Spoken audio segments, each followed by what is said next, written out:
අපි දන්නවා බුදුරජාණන් වහන්සේ වැඩ සිටියේ මීට අවුරුදු 2500කට කලින්. ඒ කාලේ හිටිය මිනිස්සුන්ට ලොකු හැකියාවක් තිබුණා. ඒ හැකියාව තමයි මේ මිනිස්සුන්ට කියන දේ, ඒ කියන්නේ මිනිස්සුන්ට අහුම්කම් දෙන දේ, අහන දේ මේ මිනිස්සුන්ගේ සිත්වල රැඳුණා. අහන හොඳ දේ. එතකොට අහන හොඳ දේ නැත්තම් අහන ධර්මය ඒ සිතේ රැඳුණු නිසා ඒ අනුව ඒගොල්ලන්ට කල්පනා කරන්න පුළුවන් වුණා. මේ විදිහේ හැකියාව මිනිස්සුන්ට බොහොම අඩුයි. වර්තමාන මිනිස්සයාට අහන නරක දේ හිතේ රැඳෙනවා.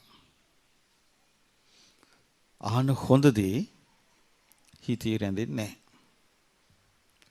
ඉතින් නරක දේ හිතේ රැඳෙනවා නම් ඒ මිනිස්යාගේ හිතෙන් උපදින්නේ මොන වගේ දේවල්ද? Tamanට හිතසුව පිණිස පවතින්නේ නැති දේවල්. අනුන්ටත් හිතසුව පිණිස පවතින්නේ නැති දේවල්. ඒකට හේතුව නරක දේ හිතේ රැඳීම. නමුත් හොඳ දේ ඇහුවට හිතට යන්නේ නැහැ.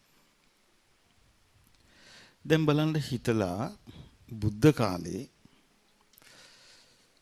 අපි අහලා තියෙනවා බුදුරජාණන් වහන්සේට පුළුවන් කියලා හරි වේගින් කතා කරන්න.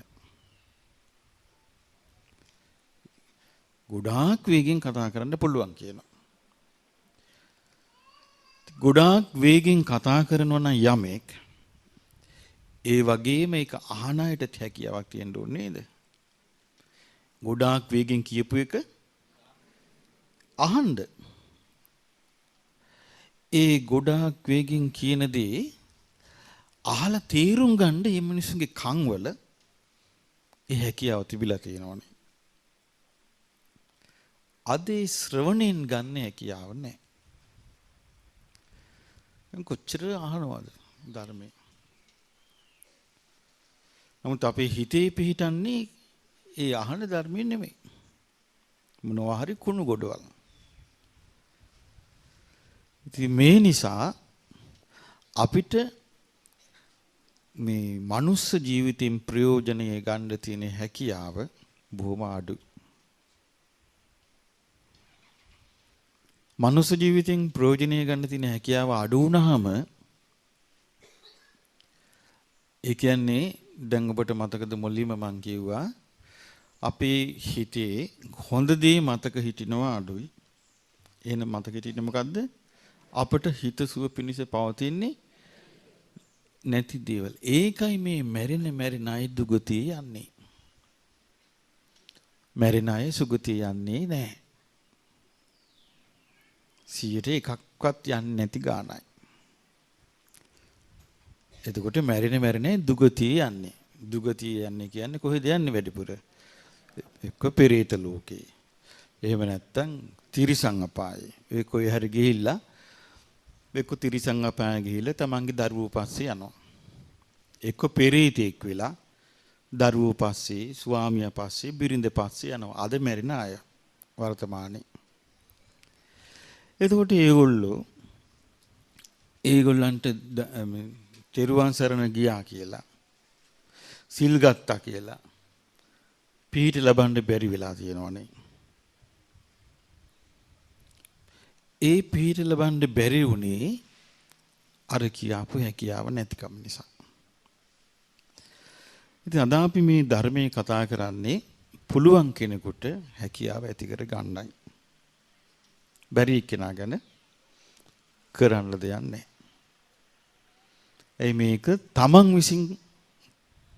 විසින් හිතාමත ඇති කරගත යුතු එකක්. දැන් අපි මෙහෙම කිව්වොත් ධර්මයේ තියෙනවා කතා කරන ඔබ අහලා තියෙනවා සීක බල. සීක බල කීයක් ගැන ඔබ අහලා තියෙනවද? 5. මොනවද මේ 5? ශ්‍රද්ධා, සීල, ශ්‍රුත, ත්‍යාග, ප්‍රඥා. සීක කියන්නේ හික්මෙනවා. බලය කියන්නේ ඒක බලවත් කරගෙන ඒ අනුව හික්මෙනවා. දැන් මිනිස්සයා හික්මෙන්නේ ශ්‍රද්ධාවකින් නම් එතකොට යාට ගුණධර්ම වැඩිෙන්න ඉඩ තියෙනවා. මිනිස්සයා හික්මෙන්න යාට බලවත්ව තියෙනවා නම් එයාගේ සිල්වත් බව. යාට ගුණධර්ම වැඩිෙන්න අවස්ථාව තියෙනවා. මිනිස්සයා හික්මෙනවා නම් යාට බලවත්ව තියෙනවා නම් ධර්මඥානෙ බලවත්ව තියෙනවා නම් යාට අකුසල් හටගත් වෙලාවට බලවත් දෙයක් තියෙනවා අකුසලී මඩින්න. මොකද්ද? ධර්මඥානෙ. එක්කෝ යාට තියෙනවා නම් ත්‍යාග සම්පත්. ඒ කියන්නේ ලෝභ නැතිකම, දීමේ හැකියාව. එයාට අකුසල් හටගත් වෙලාවට අර හැකියාවෙන් ඒ අකුසලිය මඩින්න පුළුවන්. එක්කෝ යාට ප්‍රඥාව තියෙනවා නම් එයාට අකුසලේ හටගත් වෙලාවට අර ප්‍රඥාවෙන් අකුසලේ මඩින්න පුළුවන්, මර්ධනය කරන්න පුළුවන්. අන්න එහෙනම් එයා තුල තියෙන එක බලයක් හැටියට. තේරෙනවද කියපේක?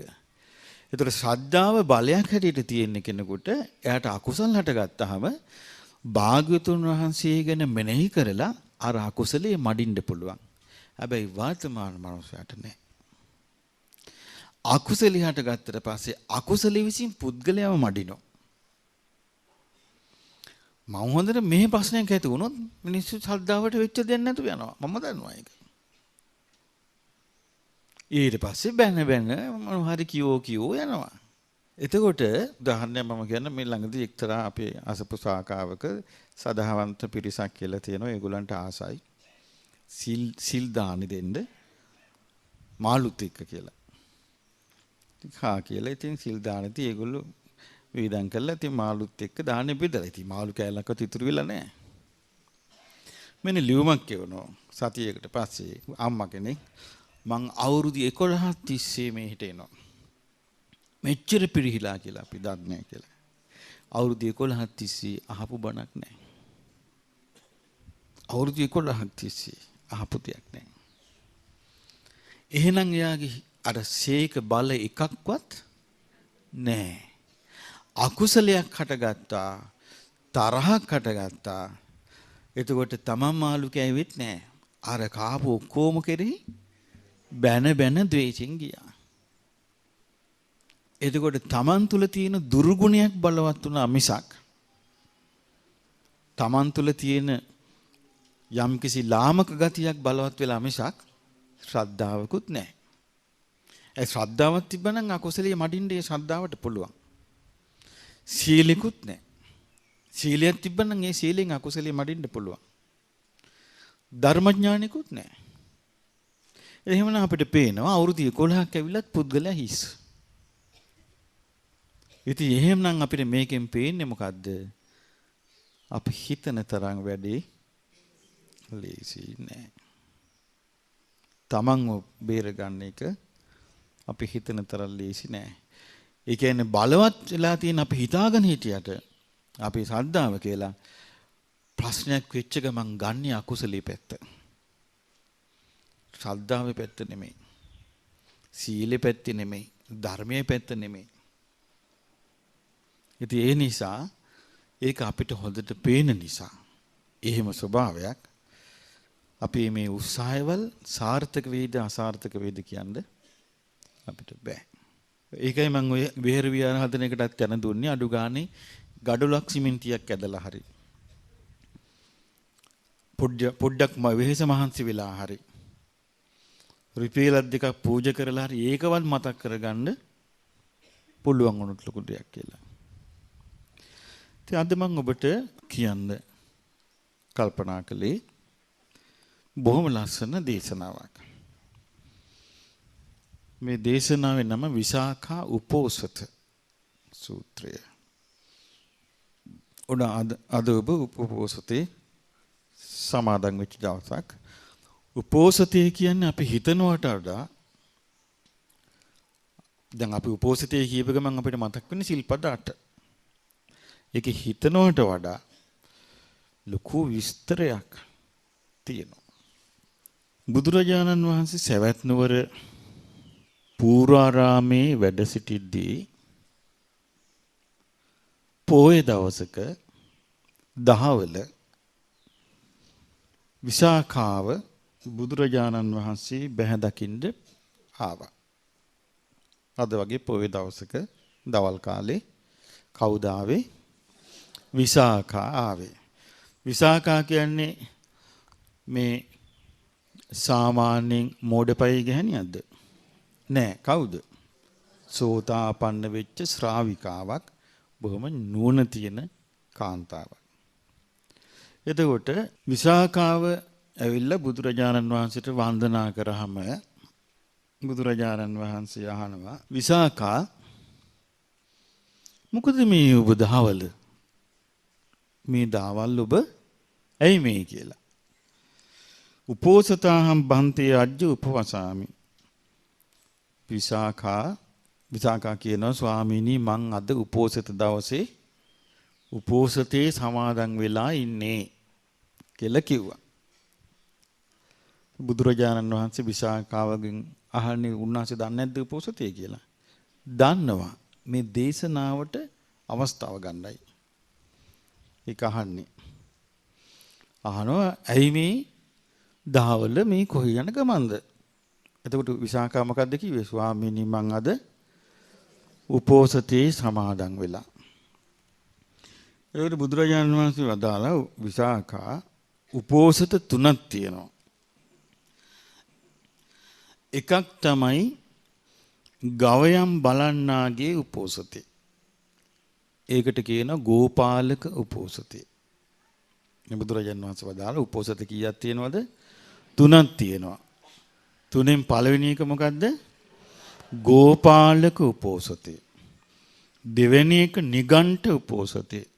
තුන්වෙනි එක ආර්ය උපෝසතේ. ඒතර උපෝසත විසාඛාට කියන උපෝසත 3ක් තියෙනවා. පළවෙනි එක ගෝපාලක උපෝසතේ, දෙවැන්න නිගණ්ඨ උපෝසතේ,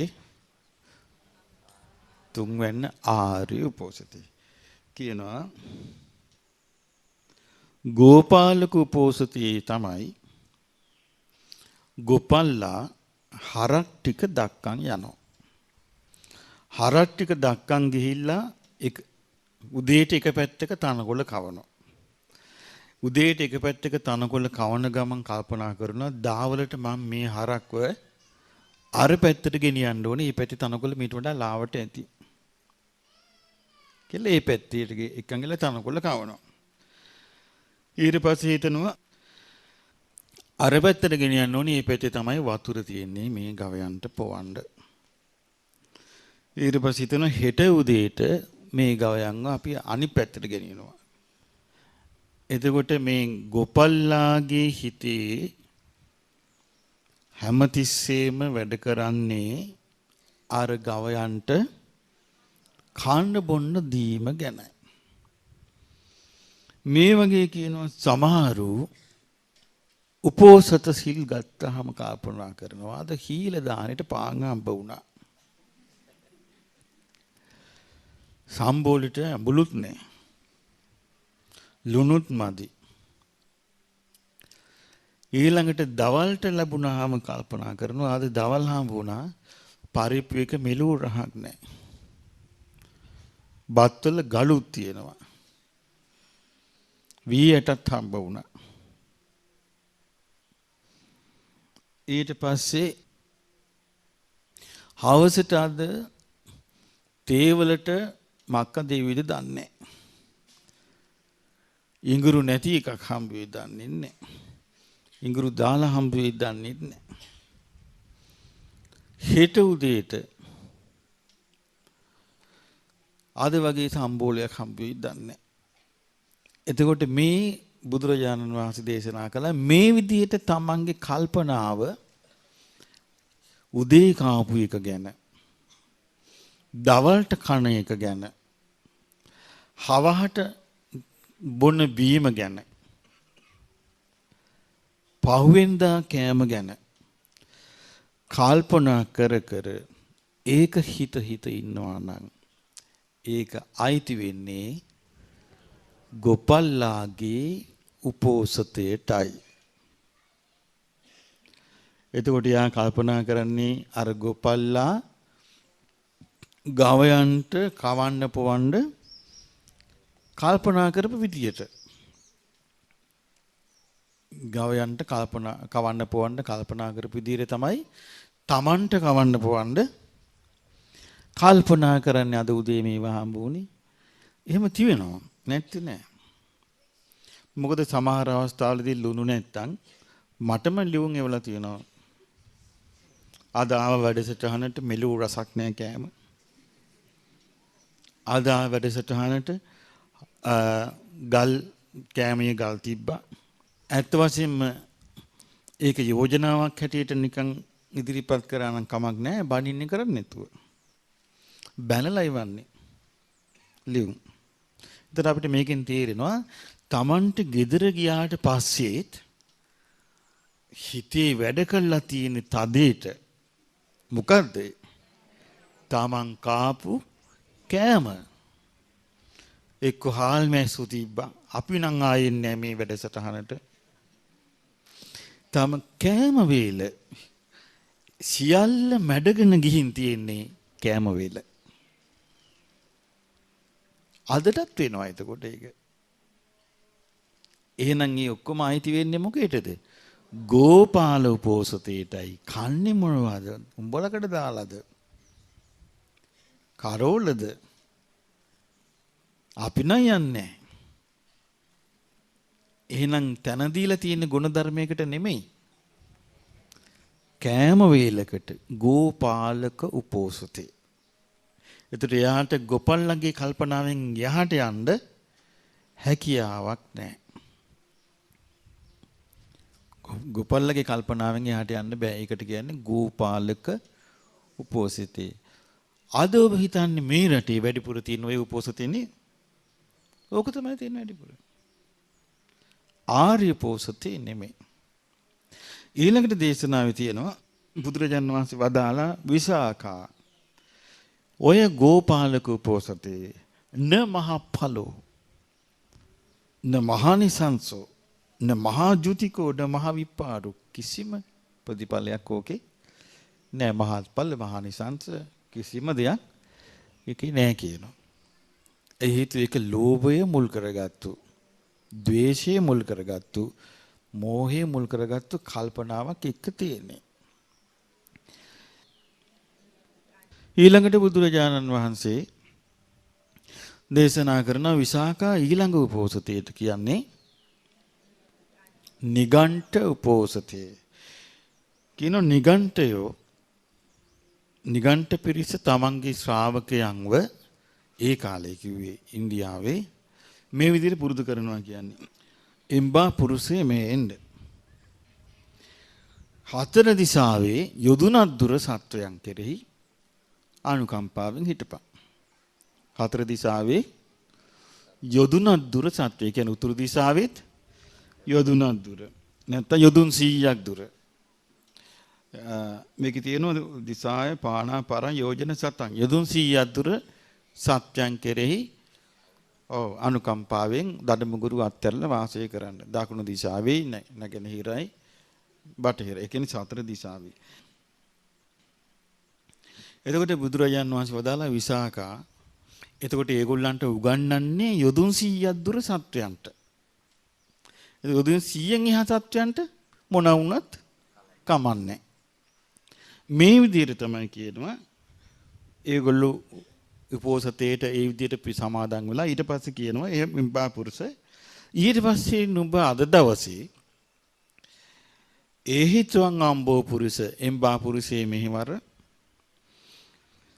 සබ්බ චේලානි නික්ඛිපිත්වා සියලු ඇඳුම් ගලෝලා එවං වදේහි මෙහෙම කියාපන් කොචන කස්සචි කිංචනත්තස්මින් මම කිසිම තැනකට බැඳිලා නැහැ.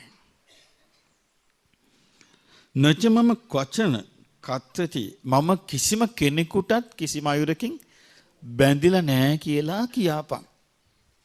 ඔන්න නිගණ්ඨයන්ට ලැබිච්ච උපෝසතේ. ඉස්සලක වෙදුන් 100ක දුරක හතර දිශාවේ දඬුමුගුරු අත්හැරලා සතුන්ට හිටාපන්.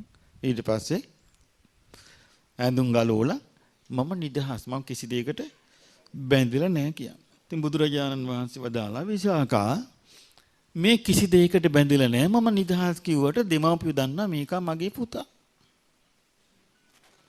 බිරිඳ දන්නා මේ මගේ සැමියා. ළමයි දන්නා මේ මගේ අප්පච්චි. සහෝදරයෝ දන්නා මේ මගේ සහෝදරයා. ඉතින් ඒ දවස් තුල ඒ විදිහට කතා බස් කරලා ඉඳලා රැට ආයිත් ඇඳුම් ඇඳගෙන කාලා විලා ඉන්නවා කියලා. මේක කියනවා නිගණ්ඨ උපෝසතේ. දැන් බලන්න එතකොට උපෝසතේ හැටියට මේ වගේ දේවලුත් ඒ කාලේ මිනිස්සුන්ට පුරුදු කළා. ඒ වගේ දේවලුත් මිනිස්සු පුරුදු වුණා. ඔන්න ආර්ය උපෝසතේ විසාකා අහගන්න කිව්වා ආර්ය උපෝසතේ. ආර්ය උපෝසතේ දැන් උපෝසතේ කියපු ගමන් අපිට මතක් වෙන්නේ මොකද්ද? සිල්නේ ඔන්න අහගන්න.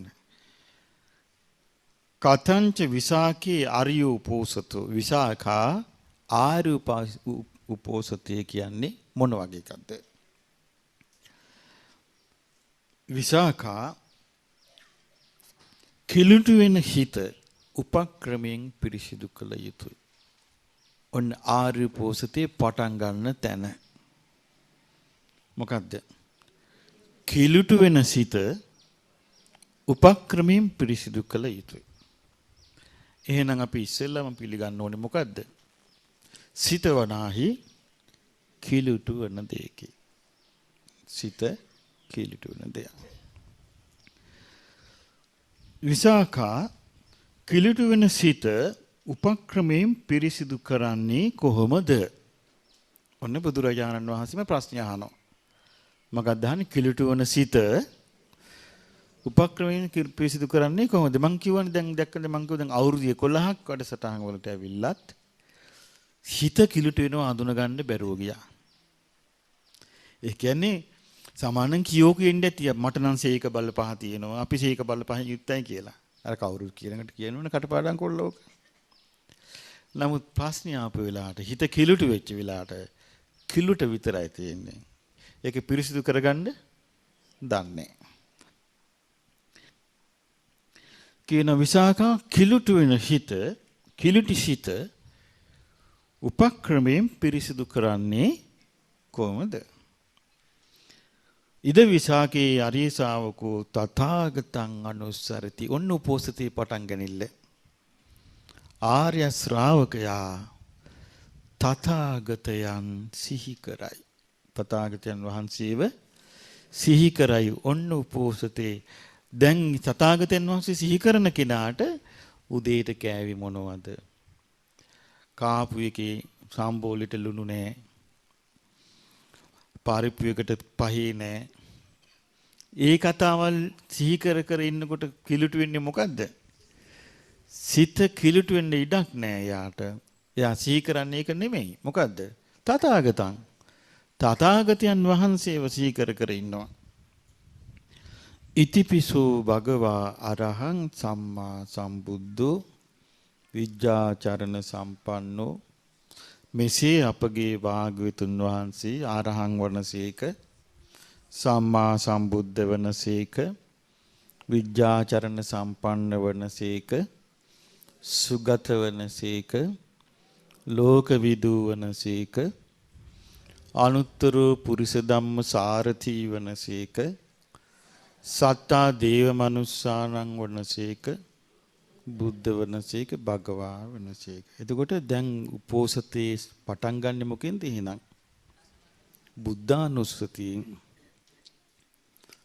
දැන් ගොඩාක් අය හිතන් ඉන්නේ උපෝසතේ කිව්වහම පොය දවසේ පාන්දර එක්ක නෑවා. සුදු ඇඳගත්තා. සිල් රෙද්දක් කාරට දාගත්තා. සිල්පදයට සමාදන් වුණා. හරි දැන් මං උපෝසතෙන් යුක්තයි කියලා හිතනවා. ඊට පස්සේ එකතු වුණාම රටේ නැති කුණු කන්දල් කතා කර කර ඉන්නවා. එක්ක හිත ඉන්නවා. එක්ක එක එක්කිනාගේ දේවල් කී ඉන්නවා. උපෝසතේ ආහාර උපෝසතයක් වෙන්නේ කොහොමද? අන්න ඒකයි මරුණට පස්සේ අපායෙන් ගැලවෙන්න හැකියාවක් නැත්තේ. ඇයි මැරෙන්න ඉස්සෙල්ලා ඒ හැකියාව තියෙන්න ඉපේ? ඒ කියන්නේ අකුසලයේ මැඩලගෙන කුසලයේ රැඳෙන්න හිතේ අවස්ථාව තියෙන්න ඕනේ. නෑ. ඒක වර්තමාන මනුෂ්‍යයාගේ තියෙන නොහැකියාව. ඒ හැකියාව නැති පිරිසක් බව නිහතමානීව පිළිගත්තා නම් සාමාන්‍යයෙන් කෙනෙකුට පුළුවන් බේරෙන්න. මාන්නය ඇති කරගත්තොත් නෑ එහෙම කොහෙද අපිට එහෙම වෙනවද කියලා හිතුවොත් එතනම පිරිහීම. ඒකම පිරිහීම.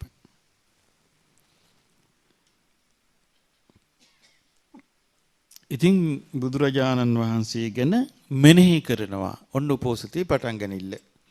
බුදුරජාණන් වහන්සේ ගැන මෙනෙහි කරනවා. ඉතින් මෙනෙහි කරන්න නම් මේක තේරෙන්න එපා. ආරහං කියන්නේ මොකද්ද? සම්මා සම්බුද්ධ කියන්නේ මොකද්ද? විද්‍යාචරණ සම්පන්න කියන්නේ මොකද්ද? සුගත කියන්නේ මොකද්ද? ලෝකවිදු කියන්නේ මොකද්ද? ඉතින් ඒ සඳහා ඉතින් මම විශාල උදව්වක් කළා තියෙනවා. උපකාරයක් කළා තියෙනවා. ඒ හිත පහදවා ගන්න අර්ථ මෙනෙහි කළා. මේ කාලේ සාමාන්‍ය ඔක්කොම කන පිට තියෙන. හොඳ පිට නැහැ. උදාහරණයක් මම කියන්නම්කෝ ඒකට. දෙමව්පිය ඇවිල්ලා මට කියනවා අනේ ස්වාමීනි මගේ දරුවෝ බුදු වෙන්න ඕනේ. මගේ දරුවෝ මට කන්න දෙනවා. මට ඉන්න දෙනවා. මට අඳින්න දෙනවා. මාව දඹදිව යවුවා. එහෙනම් දෙමාපියෝද ගෙදර පිදුල් ලබන්නේ දරුවෝද? දරුවෝ. දෙමාපියෝ දරුවන්ව පුදනවා. අනේ මට මගේ දරුවෝ සලකනවා. දරුවොත් කියනවා අපි තමයි සලකන්නේ. අපි තමයි අම්මට සලකන්නේ. අපි තමයි තාත්තට සලකන්නේ. අපි දඹදිව යවුවේ. වෙනවාද නැද්ද? කන පිට. දැන් අපි බුදුරජාණන් වහන්සේගේ ධර්මයේ කියා දෙනවා මේ අර්ථකයක. කාලයක් යනකොට කියා දිවිය කෙනා කොහේවත්. අපි මේව ඔක්කොම ඉගෙන ගන්නේ. අපිට මේක හොඳට තේරෙනවා දැන්. කියනවා කියා දිවිය කෙනාව පයින් ගහලා. මේ දැන් තියෙන දේවල්. ගුණ ධර්ම වැඩෙන්නේ නැත්තේ මොකද මේ? දෙමාපියෝ දරුවන්ගේ ගුණ කියන කාලයක්. දරුවෝ නේ දෙමාපියන්ගේ ගුණ කියන්නේ. අනේ මටත් වාසනාව ලැබුණා මගේ අම්මට සලකන්න. මටත් වාසනාව ලැබුණා මගේ අම්මට උපස්ථාන කරන්න. එහෙම කියන්නේ දෙමාපියෝ කියනවා අනේ අපේ දරුවන්ට බුදු බව ලැබෙන්න ඕනි. මාව දඹදිව යවුවා. දවසක් මේ දඹදිව ගිහිපෙලේ අම්මා කෙනෙක් මාත් එක්ක අඬා කිව්වා. අනේ මං ස්වාමීනි මේ සියලුම පින් මගේ දරුවන්ට කිව්වා. බලන්න කොච්චර කන පිට හැරිලාද. දැන් කවුරුත් දැනගෙන හිටියද මේ කන පිට තියෙන්නේ කියලා. හොඳ පිට නෙමෙයි කියලා. පේන්නේ කොහොමද? හොඳ පිට වගේ. මේකයි. ඉතින් අර බුදුරජාණන් වහන්සේගේ ගුණ අර විදිහට මෙනෙහි කිරීම තමයි කිලුටු වෙන සිත පිරිසිදු කිරීමේ පළවෙනි උපාය. පළවෙනි උපාය මොකද්ද? කිලුටු වෙන සිත පිරිසිදු කිරීමේ බුද්ධානුස්සතිය. දැන් මේ විහාරය හැදුවට පස්සේ මේ බුදුරජාණන් වහන්සේ දිහා බලලා සතුටු වෙන්න තියෙන කී දෙනෙක් නැති කරගෙන තියෙනවා කියලා. ගරහලා අපිට ගරහලා මේ ගෑනු චිත්‍ර වගේ ගෑනු රූප වගේ කිය අපහාස කර කර පහදින්න ආගේ පැහැදීම නැති කරපු කොච්චර ඉන්නවද? ඒ නැති කලේ මොකද්ද? කුසල් සිත්. කුසල් සිත් නැති කලේ. එතකොට බලන්න එතකොට ඉතුරු වෙන්නේ මොනවද? අකුසල් විතරයි. එතකොට අකුසලයේම බලය කරගෙන අකුසලයේම බල සම්පන්න කරගෙන වාසය කරන කෙනාට සුගතියක් අහලකින්වත් ලැබෙයිද? නෑ, දුගතියමයි. ඒ නිසා බුදුරජාණන් වහන්සේ දේශනා කරනවා මේ බුදුගුණ හරි විදියට තේරුම් අරන් හරි විදියට මෙනෙහි කරනවා නම් තස්ස තථාගතං අනුස්සරතු, ඔහුට තථාගතයන් වහන්සේ සීකරන ඔහුගේ චිත්තම් පසීදති, සිත පහදී ඔන්න පටන් ගනිල්ල. මොකද තථාගතයන් වහන්සේගේ ගුණ සීකරන ඔහුගේ සිත පහදී, මේක තමයි පළවෙනි එක. ඒක වෙන්නේ නැත්නම් අවුරුදු ගාණක් ආවත් අවුරුදු ගාණක් ඉගෙන ගත්තත් අකුසලයේ මැඩලන්න Tamanට හැකියාවක් ලැබෙන්නේ නැහැ. Tamanගේ අකුසලයේ මැඩලන්න. Tamanගේ හිත කිලුට වෙන එක නවත්ත ගන්න පුළුවන් වෙන්නේ. එතකොට චිත්තම් පසීද, සිත පහදී පාමොජ්ජං උපජ්ජති. පාමොජ්ජං කියලා කියන්නේ ප්‍රමුදිත බව. ප්‍රමුදිත බව කියන්නේ දැන් අපි ගත්තොත් හොඳට නාලා කළා බ. මහන්සියට පිටින්නේ නැත්නම් හොඳට නාලා ෆ්‍රෙෂ් වෙලා අපි කියන්නේ. එහෙම ඉනකොට නිකන් නැද්ද අලුත් ගතියක්. ඒක තමයි ප්‍රමුදිත බව කියන්නේ. නිකන් අලුත් ගතියක් හිතට දැනෙනවා. අලුත් විදියක්. අලුත් ප්‍රාණයක්. හොඳට පණේතිකම සිතට දැනෙනවා. ඒක තමයි ප්‍රමුදිත බව. මැලවිලා නැහැ. යේ චිත්තස් උපක්ඛිලේසාතේ පහියන්ති. අන්න එතකොට හිතේ තියෙනවද කිලුටු? ඒව නැති වෙනවා. එහෙනම් හිතේ කිලුටු නැති වෙන උපාය මොකද්ද? බුද්ධානුස්සති කියන විසාකා. ඒක හරියට කිලුටු වෙච්ච කොණ්ඩේ උපක්‍රමෙන් සෝදනවා වගේ කියනවා. කියන විසාකා කිලුටු වෙච්ච කොණ්ඩේ, කිලුටු වෙච්ච හිස උපක්‍රමෙන් සෝදන්නේ කොහොමද? කියන වතුරයි සබනුයි තව මොනවද උනේ? වතුරයි සබනුයි තිබ්බ මැද්ද? ඔන්න වතුර බේසමක් තිබ්බා. දැන් කොණ්ඩේ කිලුටුයි සබන් කෑල්ලකුත් තිබ්බා. දැන් පිරිසිදු වෙනවද? නෑ. මොකද්ද කරන්නේ?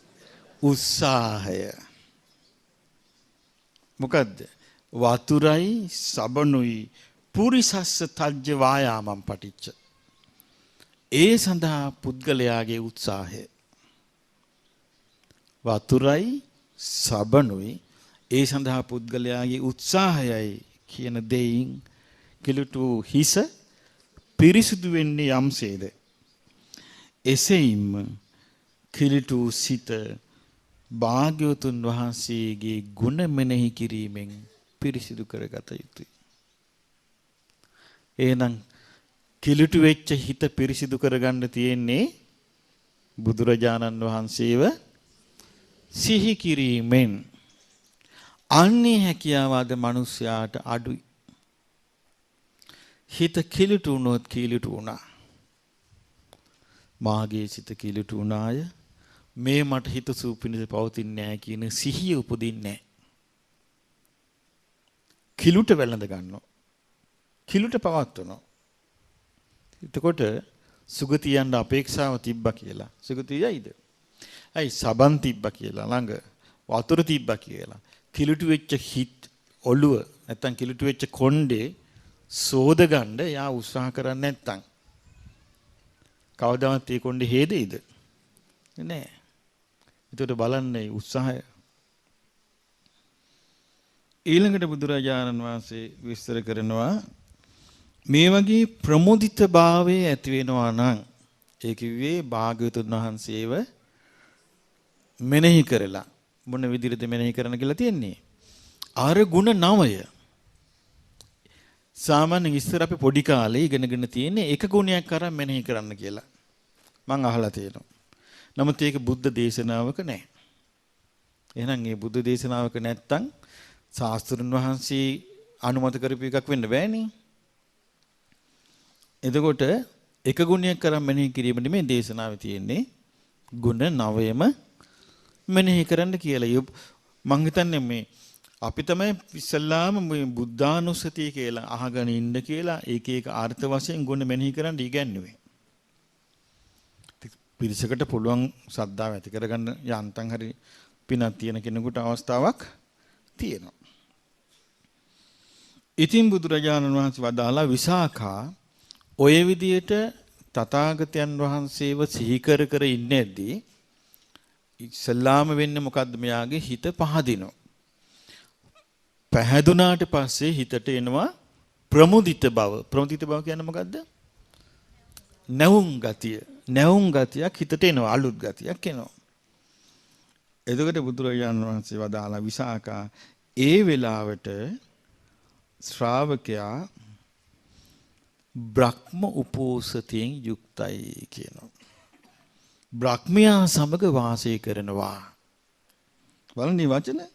ආර්ය ශාවකෝ බ්‍රහ්මෝපෝසතං උපවසති බ්‍රහ්මුණා සද්දින් සංවසති බ්‍රහ්මං චස්ස ආරබ්බ චිත්තං පසීදති. ඒක නිකන් බ්‍රහ්මයා සමග වාසය කරනවා. ඒ කියන්නේ බ්‍රහ්මයා මොන ගුණ වලින් යුක්තද?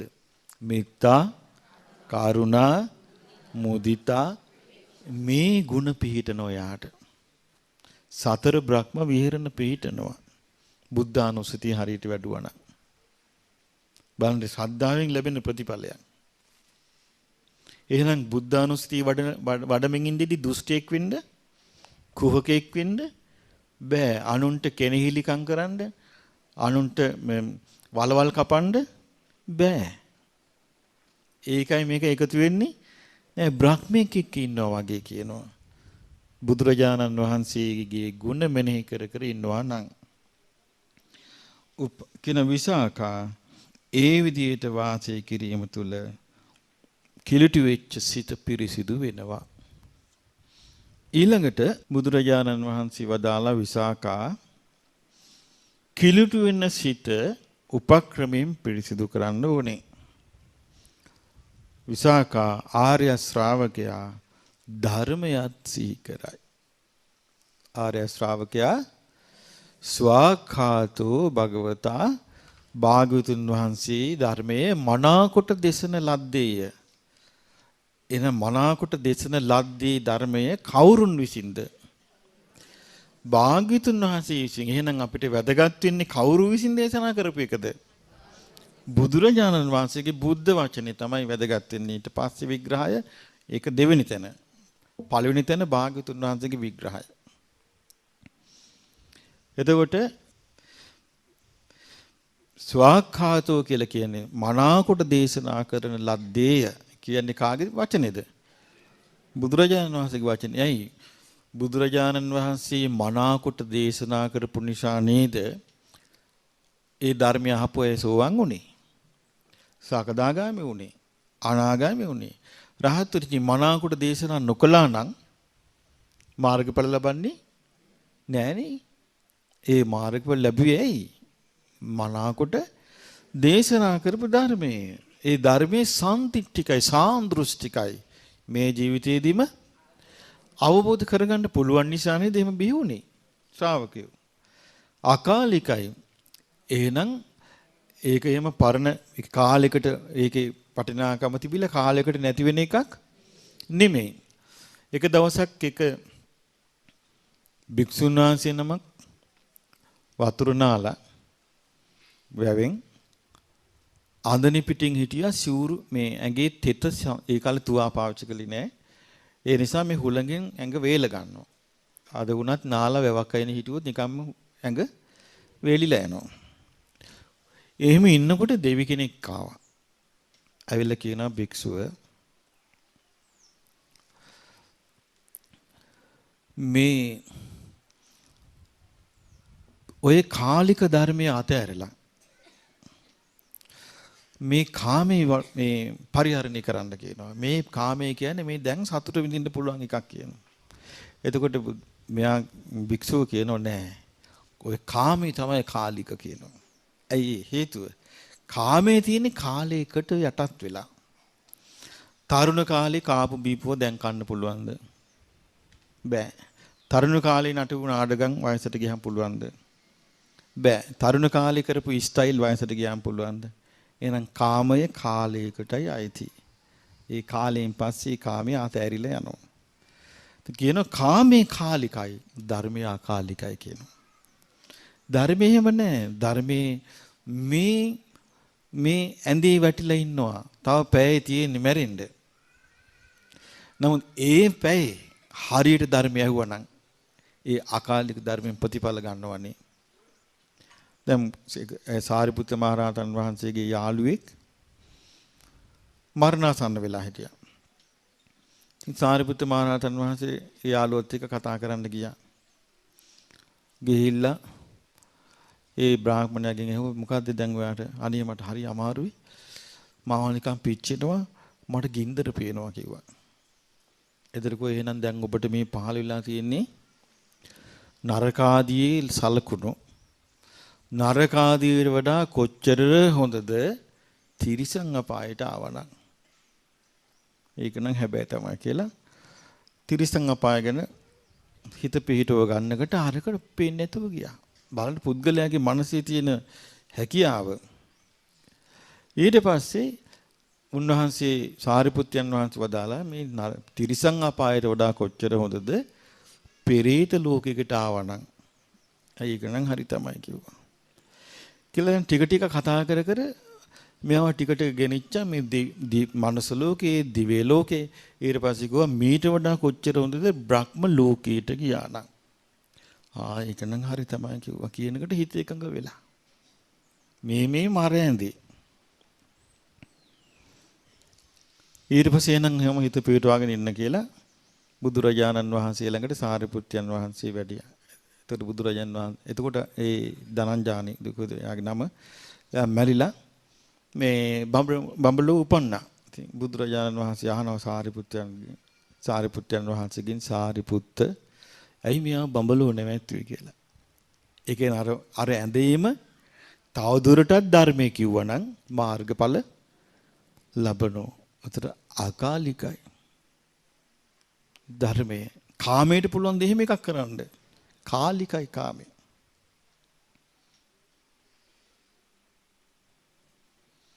එහි පස්සිකෝ ඇවිත් බලන්න කියලා කියන්න පුළුවන් ධර්මයට. ඕපනයිකෝ තමා තුළට පමුණවා ගන්න ඕනේ. පච්චත්තං වේදිතබ්බෝ විඤ්ඤෝහි නුවණැත්තන් තම තමන්ගේ නුවණේ ප්‍රමාණයෙන් තේරුම් ගන්නවා අවබෝධ කරනවා. ඉතින් මේ ලක්ෂණ වලින් යුක්තයිනේ භාග්‍යවතුන් වහන්සේගේ ධර්මය කියලා මෙනෙහි කරන්න පුළුවන් නම් මිනිසෙකුට ඒකේ මිනිසයා ගන්න ලොකු හැකියාවක් නේද? අද කොච්චර ඒ හැකියාව නැද්ද මනෝස? අද මෙනෙහි කළොත් කරන්නේ දෙයක්. ඕක කොහොම නෙමෙයි තියෙන්නේ.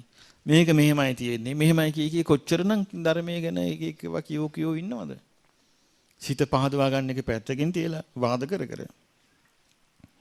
එතකොට මේකෙදි කියනවා මෙයා ධර්මයේ හරි විදියට මෙනෙහි කළොත් භාග්‍යවතුන් වහන්සේගේ ධර්මයේ මෙනෙහි කළොත් ප්‍රතිඵලය මොකද්ද? පළවෙනි එක චිත්තම් පසීදති. මොකද්ද පළවෙනි එක? සිත පහදී. පාමුජ්ජං උප්පජ්ජති ප්‍රමුදිත භාවයේ උපදී.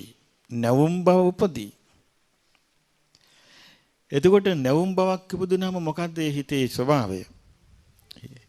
දැන් ප්‍රමුදිත භාවයක් ඇවිල්ලා නිකන් එනකොට හිතට සතුටක් වගේ එකක් එනවා. ආවට පස්සේ අර මහන්සිය නැතු යනවා. පීඩා ගතිය නැති යනවා. නිකන් හිතට හරි සතුටක්. ඒකත් එක්ක තමයි අර අකුසල් දුරු වෙන්නේ. යේ චිත්තත් උපක්ඛලේසා තේ පහියන්ත. එතකොට සිතේ තියෙනවා මොන හරි උපක්ලේශ ඒවා දුරු වෙලා යනවා. ඒක මේ වගේ කියනවා. උපක්‍රමයේ විසාකාට කියන විසාකා උපක්‍රමයෙන් ඇඟ සෝදනවා වගේ කියනවා. කලින් එකට මොකද්ද කිව්වේ? උපක්‍රමයෙන් හිස සෝදනවා වගේ බුද්ධානුස්සති හිසට උපමා කළේ. උපක්‍රමයෙන් හිස සෝදනවා වගේ. ධම්මානුස්සතිය පෙන්වන්නේ මොකද්ද? උපක්‍රමයෙන් ඇඟ සෝදනවා වගේ. කියන වතුර තියෙනවා සබන් තියෙනවා. තමුණත් ඕනේ. පුද්ගලයාගේ උත්සාහය ඕනේ. වතුර ළඟ හිටියා කියලා සබන් කෑල්ල තියාගෙන හිටියා කියලා ඇඟ හේදෙන්නේ නැහැ. ඒ උත්සාහය ඕනේ. උත්සාහ කරනකොට වතුර නාලා සබන් ගාලා උලලා ආයෙ වතුර නානකොට ඇඟ පිරිසිදු වෙනවා. මේ වගේ උපක්‍රමෙන් ඒ කරනකොට ප්‍රමුදිත භාවයනකොට ධර්මයේ මෙනෙහි කර කර ඉන්නකොට අයං උච්චති විසාඛේ ආර්ය ශාවකෝ ධම්මෝ පෝසතං උපවසති. ඒ කලින් ආර්ය ශ්‍රාවකයා බුද්ධානුස්සතිය මෙනෙහි කර කර සතුට විඳිනකොට ඒ උපෝසතේ මොකද්ද? බ්‍රහ්ම උපෝසතේ. එයා වාසය කරන්නේ කවුරුත් එක්කද? බ්‍රහ්මයාත් එක්ක. මේකේ ධර්මය උපෝසතේ කරගෙන ඉන්නවා. මෙයා ධම්මේන සද්දින් සංවසති. එතකොට එයා වාසය කරන්නේ ධර්මයත් එක්ක. ධම්මංචස්සාරබ්බ චිත්තං පසීදති. එතකොට ඔහුගේ සිත සතුටු වෙවි තියෙන්නේ මොකද්ද? ධර්මයෙන් මෙනෙහි කර කර සතුටු වෙවි තියෙන්නේ. දැන් මම කියවික අද අපිට මේ හැකියාව නැහැ කියලා. දැන් ඔන්න අපි කියමු ඔන්න මෙතනින් අනාද වැඩසටහන අමාරුවෙන් ඉති මේක කාගෙන ඉඳලා හවස 3:00 වෙනකොට අත යන්නේ මල්ලට. මල්ලට අත යනවත් එක්කම ගෙදර ප්‍රශ්න ටික ඔළුවට. හරිද වැරදිද? ඊට පස්සේ මෙතනින් එළියට බහලා ගෙදර ගියාම අර අහපු කොම වතුරේ. අර තියෙන ප්‍රශ්න ටික කංකරච්චල් කරදර ඒව ඔක්කොම ආයි තමන්ව යට කර ගන්නවා. ඇත්තද බොරුද? ඒ යට කරගත්තට පස්සේ අර සතුට නැතු යනවා. අර ප්‍රීතිය නැති යනවා. අර නැවුම් බව නැතුව ගිහිල්ලා පරණ සෝකෙම හිත වැළඳ ගන්නවා. පරණ සෝකෙම හිත වැළඳ ගත්තට පස්සේ ඒකෙන් ගොඩට යන්න බැරුව යනවා. ඒ ශ්‍රද්ධාව බලයක් හැටියට නැත්තම්. ඒ ශ්‍රද්ධාව තිබුණොත් බලයක් හැටියට ආයමන් මෙනෙහි කරලා සතුට උපදව ගන්න පුළුවන්. ඉතින් අපි වීරිය කරන්න ඕනේ. දැන් මේ ඔක්කොගේම ප්‍රධාන තැනක් තියෙනව නේද? මොකේද? වීරියට. වීරිය කරන්න ඕනේ. උත්සාහ කරන්න ඕනේ. ඒ විදිහට කල්පනා කර කර අකුසලයේ මැඩලන්න. මොකද අකුසලෙන් කරන්නේ සිහිය නැති කරන එකනේ. සිහිය නැති කළාට පස්සේ සියලු අකුසල් වලට දොරටු විවෘතයි. සිහියෙන් නෙමේ අකුසල් වලට ඉඩ නොදී මේ දොරටු පාලය වගේ ඉඳගෙන අපිට රැකවරණේ සලසන්නේ. එතකොට බුද්ධානුස්සතියෙන් සතුටු වෙවි ඉන්න එක හිස සෝදනවා වගේ. ධම්මානුස්සතියෙන් සතුටු වෙවි ඉන්න එක ඇඟ සෝදනවා වගේ. ඊළඟට කියනවා විසාඛා උපක්‍රමයෙන් කිලුට වෙච්ච හිත පිරිසිදු කරන්න තියෙන්නේ. එතකොට කිලුට වෙච්ච හිත පිරිසිදු කරන්න තියෙන්නේ අපි කිලුට වෙච්ච සිත් ඇති අයද පිරිසිදු වෙච්ච සිත් ඇති අයද? කිලුට වෙච්ච සිත් ඇති අය. මොකෙන්ද කිලුට උනේ? රාගයෙන් කිලුට උනා. ද්වේෂයෙන් කිලුට උනා. මෝහෙන් කිලුට උනා. ඊර්ෂ්‍යාවෙන් කිලුට උනා. බයෙන් කිලුට උනා. එකට එක කිරීමෙන් කිලුට උනා. පල්ලි ගැනීමෙන් කිලුට උනා. තරහෙන් කිලුට උනා. මේ වගේ අනේක ප්‍රකාර වූ මනෝභාවයන්ගෙන් මේ හිත කිලුට උන්නේ නැද්ද? ඒතර ඒ කිලුට වෙච්ච සංක්ලිෂ්ඨ හිතක් එක්ක නේද අපි මේ ජීවත් වෙන්නේ. ඒතකොට ඒ කිලුට වෙච්ච සිත සැනකින් අපේ හිතේ බලය අල්ලනවා නම් අපිට මේකෙන් මිදෙන්න බෑනේ. එතකොට කිලුට වෙච්ච හිත මැඩගෙන යන්න නම් හිත පිරිසිදු කරන දෙයක් අපි පුරුදු කරලා තියෙන්න ඕනේ. ඒතර එකක් තමයි බුද්ධානුස්සති. අනික ධම්මානුස්සති. ඊළඟට බුදුරජාණන් වහන්සේ වදාළා විසාකා උපාසිකාවට විසාකා කිලුට වෙච්ච සිත උපක්‍රමයෙන් පිරිසිදු කරන්න ඕන.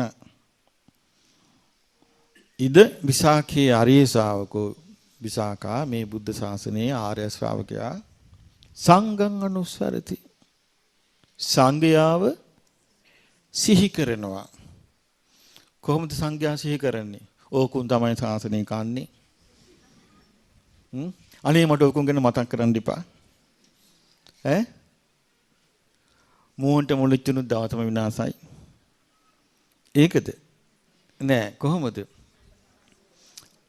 භාග්‍යවතුන් වහන්සේගේ ශ්‍රාවක සංඝයා සුපටිපන්නයි. භාග්‍යවතුන් වහන්සේගේ ශ්‍රාවක වූ මාර්ගඵලලාභී ආර්යයන් වහන්සේලා සුපටිපන්න වනසේක. ඒ කිව්වේ මනා පිළිවෙතින් යුක්තයි. උජුපටිපන්න වනසේක. ඔව් ආර්ය අෂ්ටාංගික මාර්ගයේ බැසගත්තු ඍජු පිළිවෙතින් යුක්තයි. ඥායපටිපන්නෝ ආර්ය සත්‍ය අවබෝධයට ආර්ය න්‍යාය අවබෝධයට පිළිපන් පිළිවෙතින් යුක්තයි. සාමීචි පටිපන්නෝ උතුම් ධර්ම කතාවෙන් යුක්තයි. ඒ ශ්‍රාවක සංඝයා කවුද? සෝවාන්, සකදාගාමි, අනාගාමි, අරහත් කියන මේ ශ්‍රාවක මාර්ගඵලලාභී ශ්‍රාවකයන් වහන්සේලා. උන්වහන්සේලා ආහුනියෝ දුර සිට උනත් දම්පැන් ගෙනල්ලා පූජා කරන්න සුදුසුයි. පාහුනියෝ ආගන්තුකව හදිසියේවත් Taman ඉන්න තැනට වැඩියොත් උපස්ථාන කිරීමට සුදුසුයි. දක්ඛිනේයෝ පින් සලකා දම්පැන් පූජා කරන්න සුදුසුයි. අංජලි කරණීයෝ වන්ද පිටුම් කරන්න සුදුසුයි.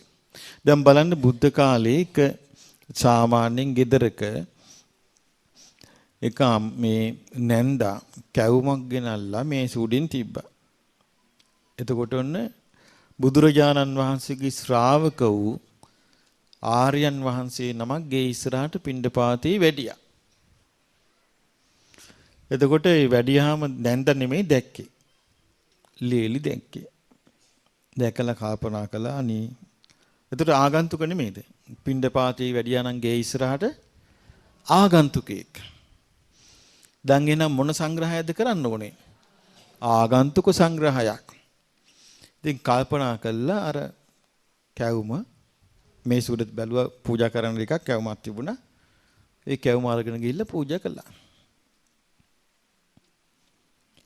පූජා කරාම ඉතින් පූජා කරලා සතුටු වුණා. දැන් එතකොට මේ ලේලි උපක්‍රමෙන් සිත පිරිසිදු කරන්න දක්ෂ කෙනෙක්. නිකන් මෝඩ ලේලියක් නෙමෙයි. ඒක කොහොමද අපි එහෙම කියන්නේ? ඒ ලේලි සතුටු වෙවි හිටියා දීපු දාන ගැන. නැන්ද ඇවිල්ලා ඇව්වා කවුද කැවුම ගත්තේ? කිව්වා අනේ නැන්දි මං කැවුම කෑවේ නෑ. මං ඒක පූජා කළා. තෝ ඒක පූජා කරන්න තෝ කවුද මේ ගෙදර කියලා ඇහුවා. එතකොට දැන් මොලේ නැති ලේලියක් නම් රණ්ඩුවට පැටලෙනවද නැද්ද? පැටලෙනවා. රණ්ඩුවට පැටලුණා කියන්නේ සිත කිලුටුණාද නැද්ද? සිත කිලුටුණා. ලේලි සිත කිලුටු කරගත්තේ නැහැ. එතකොට මේ බැනලා මේ නන්දාගේ වෛරේ ඒ සංසිඳින්නේ නැහැ. මෝල් ගහ තිබුණ ළඟ මෝල් ගහෙන් ඔලුවට ගැහුවා. ආයෝ කියලා ඔලුව අල්ලන් මේ ලේලි වැටුණා. සතියක් ඇඳේ. හිත පිරිසිදු වෙනවා කියන්නේ මේකයි. දැන් මේ ලීලිට හිතුණා නම් අයියෝ මට මේ ඔක්කොම කරදරය මේ සංඝයා හොඳ කෙනෙක් මෙතනට ඇවිල්ලානේ. මට මේ සනසිල්ලේ ඉඳ තිබිච්ච එක මම මේ පාඩුවේ හිටපු එකේ මේ ගේ ඉස්සරහට ඇවිල්ලා පාත්‍රයක් අල්ලන් හිටියා. අද නම් මේ සිටිවිල්ල එන එක වළක්වන්න පුළුවන්ද? අද වළක්වන්න බෑ ඒක. යාළුවොත් කියනවා උඹනේ මේ වරද්ද ගත්තේ මේ හඳුනන්ට යන්න දුන්නා නම් වෙන ගේකට කියලා දාන ගන්නවට. උඹනේ මේකකින් වරද්ද ගත්තේ කියලා අද යාළුවෝ ටික ඇවිල්ලා කියන්නේ නැද්ද? කියනවා. ඒ ගෙදර මහවුන් දැවිලා ආයි බයින්නේ නැද්ද? මේ මේක හටගත්තේ අම්මගේ කැවුමේ තියෙන්නේ ඇරලා. උඹ මොකටද ඔක බෙදන්න ගියේ කියලා? ඕක කියවෙනවද නැද්ද? ඒ කතාව යනවද නැද්ද? එහෙම වෙන්නේ ගැරහුල් ලබන්නේ සංඝරත්නේ නේද? අද වුණා නම් ගැරහුල් ලබන්නේ සංඝරත්නයයි. ලොකු පිරිසක් පව් කරගන්නවා. කිසි කෙනෙකුට ලාභයක් නැහැ. එදා ඒලේලි බොහොම අකුසලයට හිත නොදී සංඝයාගේ ගුණම මෙනෙහි කර කර හිටියා. අන්න ඒක හැකියාව කිව්වේ. හිත කිලුට වෙන්න නොදී. එතකොට දවස් දෙකක්ද? සතියක්. නැන්ද කෙරේ වෛර බැඳගත්තෙත් නැහැ. මම මේ හොඳ වැඩක් කළේ ඕකිට නම් හරියන්නේ නැහැ. කවදා හරි ඕකිට ඕක පළ දෙනවා. එහෙම හිතයි තියෙන්න ඉපද. සාමාන්‍ය එහෙම හිතෙනවනේ නේ. වර්තමාන මනුස්සයාට තමන්ට මුකුත් කරගන්න බැරි වුණත් තමන්ට හානි කරන එක්කිනාට ඒක විපාක දේවා කියලා සිටිවිල් එනවනේ. නේද? මෙයාට කවදා හරි පළ දෙන්න ඕන කියලා. ඉතින් එහෙම එන්නේ නැහැ. එහෙම එන්නේ නැතුව අර ඒ කියන්නේ කොච්චර දුරට එතකොට අපිට පේනවා මේ බුද්ධ වචනේ ඇත්ත.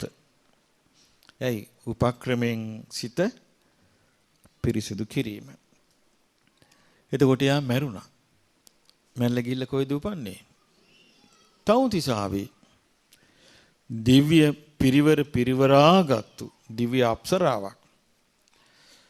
මොග්ගල්ලාන මහරහතන් වහන්සේ දිව්‍ය ලෝක චාරිකාව වඩනකට කියනවා අනේ ස්වාමීනි මේ සියලු සැප සම්පත් ලැබුණේ මම එක කැවුමක් පූජා කරගෙන. කැවුමක් පූජා කළා මෝල් ගස් පාරකුත් කාලා මම සතියක් විඳවලා මම මේ ඔක්කොම ලැබුවා කිව්වා සැප සම්පත්. එතකොට බලන්න මේ හිත මේ සංඝානුස්සතිය රඳව ගන්න එතුමිය තුල තිබිච්ච දක්ෂතාවය.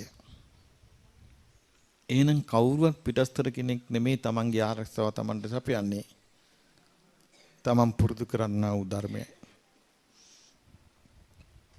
හිත පිරිසිදු වෙනවා. එතකොට සංඝානුස්සතිය වඩනවා නම් හිත ඔන්න මේ පාර අවස්ථාවක් ලැබුණා මේ ටික කලකට කලින් මේ ආඟුලිමාල මහරහතන් වහන්සේගේ ධාතුන් වහන්සේලා තිබිලා පිරිසකට කිව්වොත් වන්දනා කරගන්න පින් කරගන්න අවස්ථාව තියෙනවා කියලා. ඉතින් එතකොට පින් කරගන්න ගුණ සංඝ ගුණ මෙනෙහි කර කර වඳින්න අවස්ථාව ලැබුණා. එතකොට උපක්‍රමයෙන් පිරිසිදු ඉස්සෙල්ලා කිව්වේ බුදුරජාණන් වහන්සේ උපමාව මොකද්ද? හිස පිරිසිදු කිරීම බුද්ධානුස්සතිය. කාය පිරිසිදු කිරීම ධම්මානුස්සතිය. කතංජ බික්කවේ උපක්ලිට්ඨස්ස වත්තස්ස උපක්කමේන පරියෝදපනා. කිලුට වෙච්ච වස්ත්‍රය පිරිසිදු කරනවා වගේ කියනවා සංඝානුස්සතිය. කියන කිලුට වෙච්ච වස්ත්‍රය පිරිසිදු කරන්න උණු වතුරයි කාරණුයි වතුරයි ගොමයි මේවත් ඒ කාලේ තිබිච්ච දේවල් රස්නි වතුරේ දාලා පෙගෙන්න දාලා අතුල්ල වස්ත්‍රේ ඉන්නකොට මොකද වෙන්නේ? වස්ත්‍රේ පිරිසිදු වෙනවා. මේ වගේ කියනවා කිලුටු වෙච්ච හිතක් තියෙන කෙනා සංඝානුස්සතිය භාග්‍යවතුන් වහන්සේගේ ශ්‍රාවක සංඝයා ගැන සීකර කර ඉන්නකොට කිලුටු වෙච්ච හිතක් තියෙන කෙනා ශ්‍රාවක සංඝයා ගැන සීකර කර ඉන්නකොට හිත පහදින්න ගන්නවා. කවුරු ගැනද? ශ්‍රාවක සංඝ රත්නේ ගුණ ගැන. සාරිපුත්ත මහරහතන් වහන්සේ ගැන මෙනෙහි කළත්, මහා මොග්ගල්ලාන මහරහතන් වහන්සේ ගැන මෙනෙහි කළත්, මහා කාශ්‍යප මහරහතන් වහන්සේ ගැන මෙනෙහි කළත්, ආනන්ද මහරහතන් වහන්සේ ගැන මෙනෙහි කළත්, සමස්ත ශ්‍රාවක සංඝයා ගැන මෙනෙහි කළත්, එයාට පුළුවන් නම් මේ සංඝයා තුළ තියෙන සුපටිපන්න ගුණේ, උජුපටිපන්න ගුණේ, ඥායපටිපන්න ගුණේ, සාමිජිපටිපන්න ගුණ කියන මේ ශ්‍රාවක සංඝයාගේ ගුණ මෙනෙහි කර කර ඉන්න ඒ වෙලාවට හිත පහදිනවා. හිත පහදුනාම හිත ප්‍රමුදිත වෙනවා. ප්‍රමුදිත වෙනවා කියන්නේ හිත හොඳට අර අලුත් ගතියක් නැවුම් ගතියක් හිතේ ඇති වෙනකොට අර අකුසලයේ පිහිටන් නැතු යනවා. එහෙනම් අකුසලයේ කිලිටු වෙච්ච හිතේ ප්‍රමුදිත බවක් නැහැ. ප්‍රමුදිත බව තියෙන්නේ පිරිසිදු වෙච්ච සිතේ. ඉතින් ඒ විදිහට වාසය කරද්දී අරිය ශ්‍රාවකයා සංඝුපෝසතං උපවසති. සංඝ උපෝසතේ වාසය කරන්නේ. එතකොට ආර්ය උපෝසතයට අයිති දේවල් බලන්න. බ්‍රහ්ම උපෝසතය, ධම්ම උපෝසතය, සංඝ උපෝසතය. මේ ඔක්කොම ආර්ය උපෝසතයේ කොටස්. දැන් බලන්න එතකොට අපි හිතන් හිටියේ උපෝසතය කියපු ගමන් මොකද්ද? දැන් සුදුරෙද්ද ඇඳගත්තා සිල්පදාට සමාදන් දැන් අපි හරි කියලා. එතකොට මේ කොච්චර දෙයක් තියෙනවද වීරියෙන් යුක්තව කරන්න. ඊළඟට ඒක දේශනා කරනවා. එතකොට යා සංඝයා සමග වාසය කරනවා කියනවා සංඝෝපසතේ සමාදන් වෙලා ඉන්නකොට. සංගංචස් ආරබ්බ චිත්තම් පසීදති. සංඝයා ආරබ්බයා තමයි ඔහුගේ සිත පැහැදිලා තියෙන්නේ. එතකොට අර අකුසල් හිටින්නේ නැහැ. දැන් බලන්න අර කැවුම පූජා කරපු උපාසිකාව. කිසි අකුසලයකට තමන්ගේ හිතට වැද්ද ගන්න ඉඩ දුන්නේ නේද? නමුත් සාමාන්‍යයෙන් අපි ගමු අද වර්තමාන ගතොත් ඔන්න තමන් ඉන්නවා. තමන් ඔන්න පොයි දවසේ මේ සීල් ගන්න ඇවිල්ලා ඉන්නවා කියමු. වාල්ලා ඉන්න මල්ල වදිනව ඇඟේ. ඕකම ඇති. මෙනෙහි කර දවස් මේ ගෑණි මේ මල්ල හේතු කරලා තියෙනවා මට. ඊට පස්සේ මෙයා ධනිෂෙන් තල්ලු කරනවා. ඉතින් අර මිනිස්සයා දන්නේ ආයි 80න් ආයි ලංකොන්නවා අරක. එතකොට හිතනවා මේ ගෑණි එකට එක කරනවා මට මේ. ඊට පස්සේ අර කුසල් මෙනෙහි කිරිල්ලන්නේ ආ ළඟ වාඩි වෙලා ඉන්න එක්කිනා කෙරෙහි පුපුර ඉන්නවා. කුසල් මාත්‍රයක් හටගන්න. එහෙම දේවල් වර්තමානයේ හරියට වෙනවා. මොකද මේ හේතුව මේ අපි කොච්චර එතකොට බලන්න අපේ මේ සසර ගමනේ මොනතරම් බැරෑරුම් තත්වයකද අපි මේ ඉන්නේ. අපි ඉන්නේ සතර ගමනේ කොච්චර අනතුරුදායක තත්වයකද. ආඩම්බර වෙන්න කියලා මොකවත් නැහැ. ඉතින් එතකොට සංඝයාගේ ගැන මෙනෙහි කර ඉන්නකොට ඔන්න අකුසල් දුරු කරගන්න පුළුවන්. ඊළඟට කියනවා විසාකා උපක්‍රමයෙන් සිත පිරිසිදු කරගත යුතුය. දැන් උපක්‍රමයෙන් සිත පිරිසිදු කරන්න කිව්වා බුද්ධානුස්සති, ධම්මානුස්සති, සංඝාන. ඊට පස්සේ උපක්‍රමයෙන් පිරිසිදු කිරීම තමයි තමන්ගේ සිල් මෙනෙහි කරන්න. උපක්‍රමයෙන් සිත පිරිසිදු කරගන්න ක්‍රමයක් කිව්වා. මොකද්ද? තමන්ගේ සිල් මෙනෙහි කරන්න කිව්වා මගේ සීලේ කැඩිලා නැහැ. සීල්පද 8ක් නම් තියෙන්නේ. නැත්නම් දිනපතා නම් පංච සීල්පද 5 නම් මගේ සීල්පද 5 කැඩිලා නැහැ කියලා සිහි කරන්න කිව්වා. ඊට පස්සේ සිහි කරන්න කිව්වා මගේ සීල්පද 5 සිදුරු තියනවාද බලන්න කිව්වා. ඒ කිව්වේ දැන් අපි ගත්තොත් සතුන් මැරීමෙන් වැළකීලා ඉන්නවා. සොරකමෙන් වැළකීනම් බොරු කියවෙනවා. එතකොට මොකද්ද ඒක? සිදුරක්. එහෙම සිදුරක් නැහැ. මගේ සීල්පද 5 සිදුරක් නැහැ. ඊළඟට සමහර විට දැන් බොරු කියන්නේ බොරු කියන්නේ නැත්තම් කේලම් කියන නැත්තම් එකක් නැහැ. නමුත් එයාගේ තුන්වෙනි සිල්පදේ යාට නිකන් paludu වෙනවා කියලා අපි කියමු. එතකොට ඒකත් සිදුරක්. ඒ කියන්නේ සිල් වල පැල්ලම් අපිරිසිදුයි. එහෙම අපිරිසිදුකමක් තමන්ගේ සීලේ නැහැ. එතකොට මගේ සීලේ කැඩිලා නැහැ. මගේ සීලේ සිදුරු නැහැ. මගේ සීලේ පැල්ලම් නැහැ. ඊළඟට බලනවා තමන් මම මේ සීලය ආරක්ෂා කරන්නේ සමාජ පිළිගැනීමකටද? gedara පිළිගැනීමකටද? ගෞරවය ලබන්නද? බැලුම් පස්සේ එහෙම එකකුත් එහෙනම් තෘෂ්ණා දාස වෙලත් නැහැ. ඊළඟට මගේ මේ සීලය හරි නොනැති දැක්කොත් මට මේකට ප්‍රශංසා කරයිද? ගරහයිද? කියලා බලනකොට මගේ මේ සීලය නොනැති දැක්කොත් නොනැති දෙවි කෙනෙක් දැක්කොත් පැසසුම් කරයි. කියලා එතකොට ඒ සීලය ගැන යට සන්තෝෂයක් ඇති වෙනවා.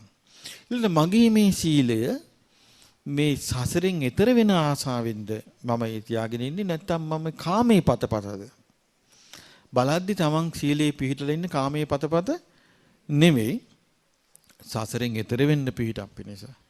මගේ මේ සීලයෙන් මගේ හිත සංසිඳනවාද කියලා බලද්දි හිත සංසිඳනවා නම් සමාධිය පිණිස පවතිනවා.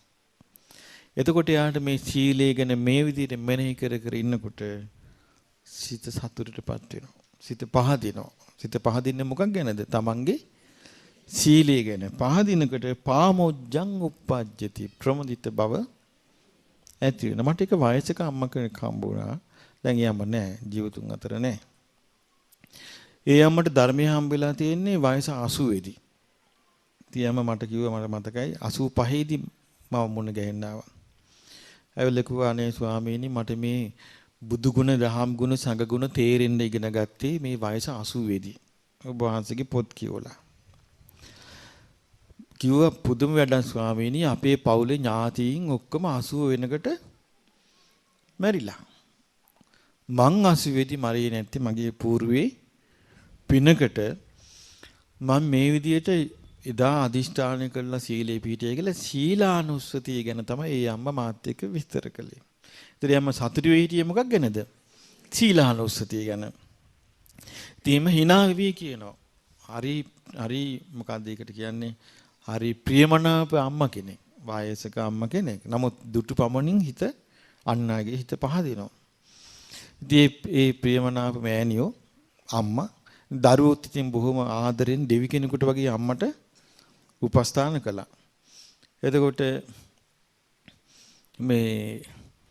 ඒ අම්මා කිව්වා මං හරි සතුටුයි මම මෙහෙම ඉන්න මම සීලෙ මෙනෙහි කරනවා කියලා. එතකොට මේ වෙලාවට දැන් මේ වෙද්දි ඒ අම්මා සුගතිය ඇති. එතකොට මම මේ කිව්වේ මේ සීලේ මෙනෙහි කරා කෙනෙක් ගන්න සන්තෝෂය. එතකොට ඒක උපෝසථයයි එකක්. දැන් මේ විදිහේ වැඩ ගොඩාක් තියෙන උපෝසතේ මේ කයිවාරුක ගහින්න වෙලාවක් තියෙයිද? කතා කර කර ඉන්න වෙලාවක් තියෙයිද? අනුන්ගේ ඕපදූප, අනුන්ගේ ඇදකුද, අනුන් කාපු බීපු, අනුන්ගේ කසාද මේව ගැන කතා කර කර ඉන්න අවස්ථාවක් තියෙයිද? නැහැ. එතකොට බුදුරජාණන් වහන්සේ වදාළ මේක මොන වගේද? කලින් ගත්තේ මොකද්ද ඉස්සලම උපමාව? හිස සේදීම වගේ. ඊළඟ එක ඇඟ සේදීම වගේ. ඊළඟ එක වස්ත්‍රයේ සේදීම වගේ. මේකේ තියෙන විසාකා මෙය කණ්ණාඩිය පිරිසිදු කිරීම වගේ. කණ්ණාඩිය පිරිසිදු කරන්න තෙලුයි ඒ කාලේ. තෙලුයි අලුයි රෙදි කෑල්ලකුයි. තිබිලා ඒක දාලා අතුල්ලනකොට කණ්ණාඩිය පිරිසිදු වෙනවා කියනවා. ඉතින් මේ කාලේ අපි ගත්තොත් එම කණ්ණාඩිය පිරිසිදු කරන්නේ සාමාන්‍යයෙන් කඩදාසියක් අරගෙන වතුරේ තෙමලා ගත්තාම කණ්ණාඩිය පිරිසිදු කරන්න පුළුවන්. ඒක කඩදාසියක් අරන් වතුරේ තෙම පැත්තකින් තිබ්බට කණ්ණාඩිය පිරිසිදු වෙන්නේ නැහැ. ඒක අරගෙන අතින් අතුල්ලන්න ඕනේ. එතකොට තමයි කණ්ණාඩිය පිරිසිදු වෙන්නේ. එතකොට කණ්ණාඩිය පිරිසිදු වෙනවා වගේ තමයි කියනවා සීලය. ඇයි? තමා දිහානේ බලන්නේ. සීලයෙන් බලන්නේ කවුරු දිහාද? තමන් දිහා බලන්නේ. අද කාලේ මේ මිනිසුන්ට මේ හැකියාවල් ගොඩාක් අඩුයි. මේක බොරුද මම මේ හැකියාවල් අඩුයි කීම? මේ හැකියාවල් අඩුයි කියලා කියන්නේ මොකද්ද? ඒකට අපි දැන් ඔය කියන්නේ මොකද්ද? ඍණාත්මකයි මේ කියන්නේ. ඍණාත්මක ධනාත්මක කියන විකාර කතා නෙමෙයි මේ කියන්නේ. මේ කියන්නේ ඇත්ත කතාව. එතකොට ඒ හැකියාවල් තිබ්බනම් ඒකත් පේනවනේ. ඒ හැකියාවල් තිබ්බනම් ඒක පේනවා. හැකියාවල් නැත්තම් ඒකත් පේනවා. ඊට පස්සේ මේ විදිහට සීලය මෙනෙහි කර කර සන්තෝෂයෙන් ඉන්න කෙනා, සතුටින් ඉන්න කෙනා සීල උපෝසතේ වාසය කරනවා කියනවා. මොන උපෝසතේද ඒකට කියන්නේ? සීල උපෝසතේදී වාසය කරනවා. සීලේන සද්දෙන් සංවතති. එයා වාසය කරන්නේ සීලයක් එක්ක. එතකොට මිනිස්සුන්ට බැරිද සීලයක් එක්ක වාසය කරන්න? මේ කුණ ගොඩවල් එක්ක, අවුල් එක්ක, අර්බුද එක්ක, රණ්ඩු සරුවල් එක්ක, ඊර්ෂ්‍යා කරෝධ එක්ක වාසය කරනවට වඩා සීලයක් එක්ක, සංඝයාත් එක්ක, ධර්මයත් එක්ක, බ්‍රහ්මයත් එක්ක වාසය කිරීම නරකද? ඒක කොච්චර ලාභයක්ද? ඉතින් මේ විදිහට උපක්‍රමයේ වාසය කරනවා. ඒතර බුද්ධානුස්සතිට කිව්වේ බ්‍රහ්ම උපෝසතේ. ධම්මානුස්සතිට කිව්වේ ධම්ම උපෝසතේ. සංඝානුස්සතිට කිව්වේ සංඝ උපෝසතේ. සීලානුස්සතිට කිව්වේ සීල උපෝසතේ. ඊළඟට කියනවා විසාකා උපක්‍රමේනුයි මේ කිරිටු වෙච්ච හිත පිරිසිදු කරන්න තියෙන්නේ. විසාකා උපක්‍රමයෙන් පිරිසිදු කරද්දී හිත ආර්ය ශ්‍රාවකයා දේවතා අනුසරති. එතකොට උපෝසතේ තව කොටසක් තමයි දෙවියන් ගැන සිටීම. දේවතා අනුසරති කොහොමද? සම්ති දේවතා චාතු මහරජිකා. චාතු මහරජිකාවේ චාතු මහරජික කියන්නේ සතරවරන් දෙවිවරුන්ගේ යටතේ තියෙන දිව්‍ය ලෝකයක් තියෙනවා. චාතු මහරජිකා. ඊළඟට සම්ති දේවා තාවතින්සා තෞතිසා වැසි දෙවියෝ සිටිති. සම්ති දේවා යාම දෙවියෝ සිටිති. සම්ති දේවා තුසිතා තුසිත දෙවියෝ සිටිති. සම්ති දේවා නිම්මාන රතිනෝ නිම්මාන රති දෙවියෝ සිටිති. සම්ති දේවා පරිනිම්මිත වසවත්තිනෝ පරිනිම්මිත වසවත්ති දෙවියෝ සිටිති. සම්ති දේවා බ්‍රහ්මකායිකා බ්‍රහ්ම ලෝකවල දෙවිවරු බ්‍රහ්ම රාජයෝ සිටිති. කවුද ඒගොල්ලෝ? සම්ති දේවා තත්තුතරෙන් ඊටත් ඉහළ ලෝකවල දෙවිවරු සිටිති කියලා කල්පනා කිරීම. කොහොමද? යතා රූපාය සද්ධාය සමන්නාගතා තා දේවතා ඊතෝ චුතා තත්තුප්පන්නා. ඒ දෙවිවරු යම් බඳු ශ්‍රද්ධාවකින් යුක්තව සිටියාද එහෙම ඉඳගෙන මේ මනුස්ස ලෝකෙන් චුත වෙලා පළච්ච අය. මනුස්ස ලෝකෙන් චුත වෙලා ගියපු අය තමයි කවුද? ඔය කියාපු දිව්‍ය ලෝකවල ඉන්නේ.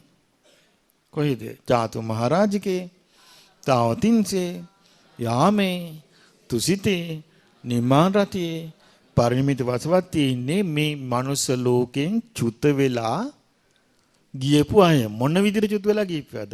යම්බදු ශ්‍රද්ධාවකින් හිටියාද ඒ ශ්‍රද්ධාවෙන් යුක්තව ඉඳලා චුත වෙලා ගියපු අය. එතකොට ඊළඟට හිතනවා යා ශ්‍රාවකයා මයම්පි තථා සද්දා තථා රූපා සද්දා. මටත් තියෙනවා ඒ දෙවියන් අතර උපන්නනම් යමෙක් ඒගොල්ලෝ මනුස්ස ලෝකෙ සිටිද්දී යම් ශ්‍රද්ධාවක් තිබ්බද ඒ බඳු ශ්‍රද්ධාවක් මටත් තියෙනවා කියලා හිතන්න කියනවා. ඒ බඳු ශ්‍රද්ධාවක් මටත් තියෙනවා. යම් බඳු සීලයකින් ඉඳලා ඒගොල්ලෝ දෙවියන් අතර උපන්නාද ඒගොල්ලෝ මනුස්ස ලෝකෙ ඉඳිද්දී යම් සීලයක හිටියද ඒ බඳු සීලයක් මටත් තියෙනවා. යම් බඳු ධර්මඥානකින් යුක්ත ඒගොල්ලෝ වාසය කරලා දෙවියන් අතර උපන්නාද ඒගොල්ලෝ මනුස්ස ලෝකෙ ඉඳිද්දී යම් ධර්මඥානයක් තිබ්බද ඒ විදිහේ ධර්මඥානයක් මටත් තියෙනවා. යම් බඳු ත්‍යාගයකින් දන් දීමකින් යුක්ත ඒගොල්ලෝ වාසය කළාද ඒ බඳු ත්‍යාග ගුණයක් මටත් තියෙනවා කියලා කල්පනා කිරීම.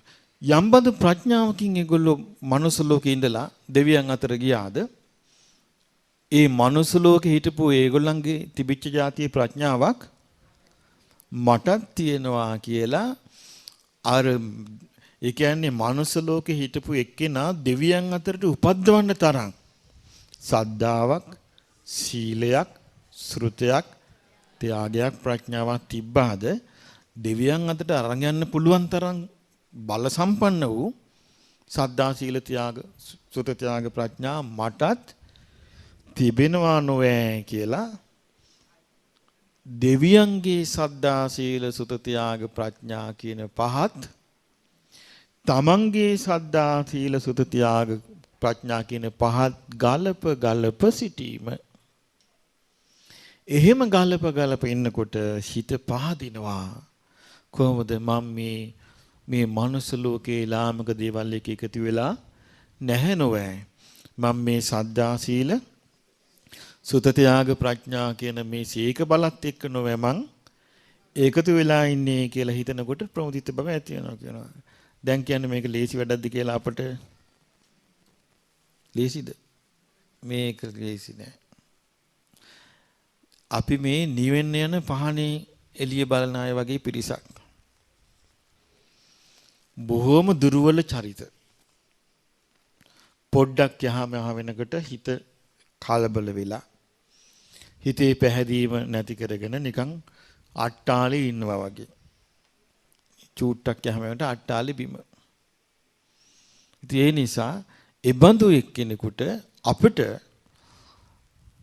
මේ සම්බන්ධයෙන් අපි හිතට ගන්න තියෙන අවස්ථාව වැඩි. ඒ කියන්නේ මේ අවස්ථාව හිතින් තදින් ගන්න ඕනේ අපි. මොකද හේතුව? අපිට අනාගතයට කියලා පේන තික්මානික නෑ. මොකද පිරිහීම මිසක්.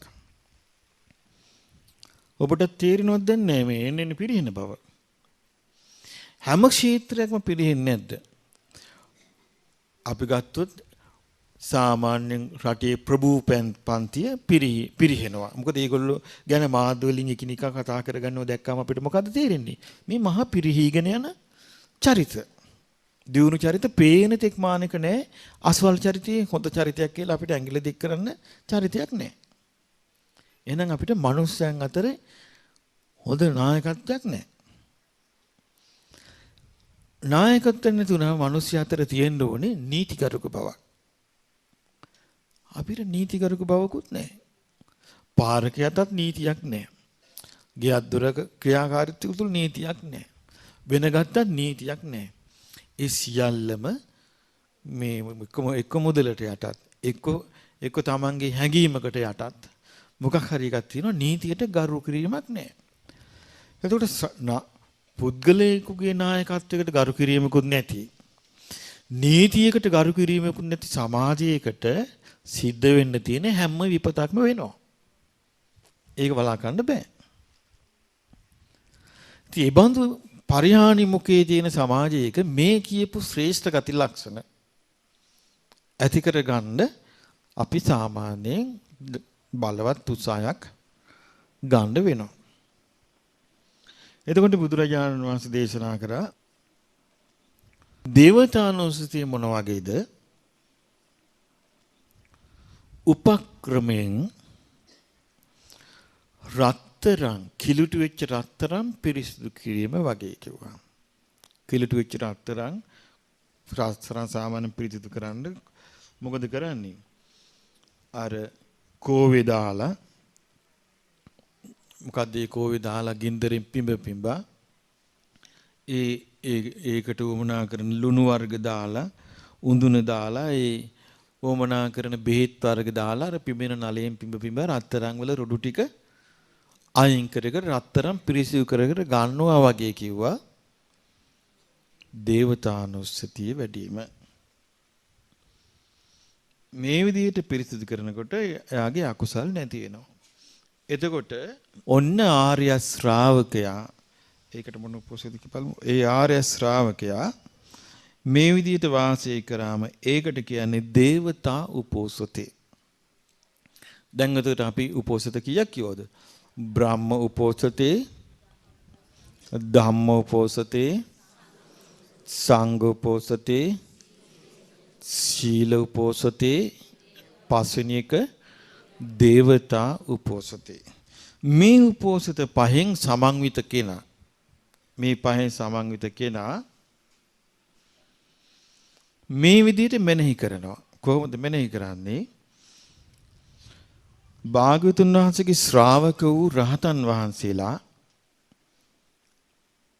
ප්‍රාණඝාතය අත්හැරලා ප්‍රාණඝාතයෙන් වෙන් වෙලා දඩමුගුරු අත්හැරලා සියලු සතුන් කෙරෙහි හිංසා කිරීමට ලැජ්ජාවෙන් දයානුකම්පාවෙන් සියලු ප්‍රාණීන් කෙරෙහි මෛත්‍රියෙන් වාසය කළාද මම අද දවසේ සතුන් මැරීමෙන් වැළකීලා සියලු ප්‍රාණීන් කෙරෙහි මෛත්‍රියෙන් වාසය කරමි. දන්න එකයි සිල්පදේ. මෛත්‍රියෙන් වාසය කරමි. ඉමිනා පහන් අංගේන අරහතං අනුකරෝමි. මම මේ අංගයෙන් රාතන් වහන්සේලා අනුගමනය කරමි. එතකොට රාතන් වහන්සේලා කරේ ප්‍රාණඝාතයෙන් වැළකීලා හිටීමේ පමණක් නෙවෙයි. තව මොකද්ද කරලා තියෙන්නේ? සියලු සතුන් කෙරේ දඩමුගුරු අතෑරලා මෛත්‍රී වාසය කළ මං එක දැන් උන සිල් සමාදන් වුණා, වාඩි වුණා, මල්ල හේතු වුණා. ඔන්න දනිසෙන් ගැහුවා. ඒ ආච්චි දන්නේ ආයෙත් මල්ල තිබ්බා. ආයෙ වැලමිටින් ගැහුවා. දැන් සියලු සතුන් කෙරෙහි කෙසේ වෙතත් ළඟ ඉන්න එක්කෙනා කෙරෙහි වත් කරුණා මෛත්‍රිය තියෙන්න ඕනේ. එතකොට බලන්න මේ උපෝසතේ සිහි කරන්න ඕනේ කොහොමද එතකොට? සියලු සත්වයන් කෙරෙහි සබ්බපාන භූත හිතානුකම්පී වාසය කිරීම. එතකොට උපෝසතෝච මේ උපවුත්තෝ භාවිසති. එතකොට මම උපෝසතේ සමාදන්ව වාසය කළ කෙනෙක් වෙන්නේ එතකොටයි කියනවා. උපෝසතේ සමාදන් වෙලා වාසය කළ කෙනෙක් වෙන්නේ එතකොටයි. දැන් එතකොට දැන් ඔබට මේ වගේ ධර්ම කරුණු අහනකට තේරෙනවා ඇති. මේ වගේ ජීවිතය ගත කරන කෙනෙක් දෙවියන් අතර යනවා කියන එක අద్భుත දෙයක්ද? ආශ්චර්ය දෙයක්ද? දෙවියන් අතරට යන්න පුළුවන් නේ මේ වගේ කෙනෙකුට. දැන් නමුත් වර්තමාන මිනිස්සුන්ට දෙවියන් අතරට යනවා කියන එක ආශ්චර්ය අద్భుත කාරණාවක් නේ. ඒ මොකද හේතුව? මේ තියෙන නොහැකියාව. යාව ජීවං අරහන්තෝ අදින්නාදානම් පහයි. භාග්‍යතුන් වහන්සේ ශාවකෝ රහතන් වහන්සේලා දිවි තීන තුරු සොරකම අතහැරලා දින්නාදායි දීපු දෙයක් ගන්නවා. දින්න පාටිකංකී දීපු දෙයක් පිළිගන්න කැමති. අතේනේන සුචි භූතිනේ සොරසිත රහිත පිරිසිදු සිතින්. කියන්නේ සොරසිතක් නැතුව පිරිසිදු සිතෙන් වාසය කිරීම. දැන් අපි කිව්ව ළඟ තියෙනවා කෙනෙකුගේ පර්ස් එකක් වැටිලා. දැන් සොරසිත රහිත කෙනා මොකද කරන්නේ? ඒක දැක්ක ගමන් මේ කාගේ හෝ මුදලක මේට හානි නොවේවා කියලා ඒක ගන්නවා.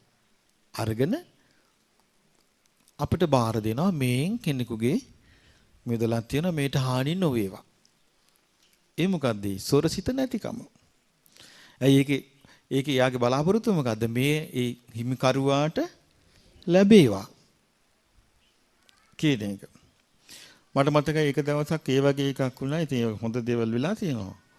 මේ අම්මා කෙනෙක් මං හිතන්නේ මගුල් ගෙදරක යන ගම අපි වැඩසටහනකට ඇවිල්ලා ඒ අම්මා කල්පනා කරලා තියෙනවා තරුණ අම්මා කෙනෙක් මම මේ ආභරණ පැළඳගෙන මේකට සහභාගී වෙන්න එක සුදුසු නෑ කියලා. චේන් එකයි මේ මොන හරි තිබිච්ච කනකර රත්තරන් බඩු ටික ගෙනල්ලා ලේන්සුවේ ගැට තමන්ගේ ලේන්සුවේ ගැට ගහලා ඉනේ ගහගෙන ගිහිල්ලා මේ දැන් ඔන්න වැඩසටහන දවසේ දානේ බෙදුවා. දානෙදි පිගාන අරගෙන මෙයා ගියා පිගාන හොදන සෙනඟ තෙරපුණා අර ලේන්සුව වැටුණා. දැන් අදන්නේ. එතකොට මේ මං හිතන්නේ මෙහි සමිතියේ හිටපු උපාසක පින්වතෙක් මේක අහුලගෙන ගෙනල්ලා දුන්නා. මේ රත්තරන් බඩු පොට්ටනියක් පැටලා තියෙනවා කියලා. එතකොට සාමාන්‍යයෙන් මම කිව්වා ඉතින් ඒක නේද හොඳකම කියන්නේ. ඒ කියන්නේ ඔහු සතු දේ ඔහු සතු වේවා. ඒ කියන්නේ තමන් දැන් මා සතු දේ මා සතු වේවා කියන හැඟීම මට තියෙනවා නම් අනිත් එක්කෙනාට තියෙන මොකද්ද?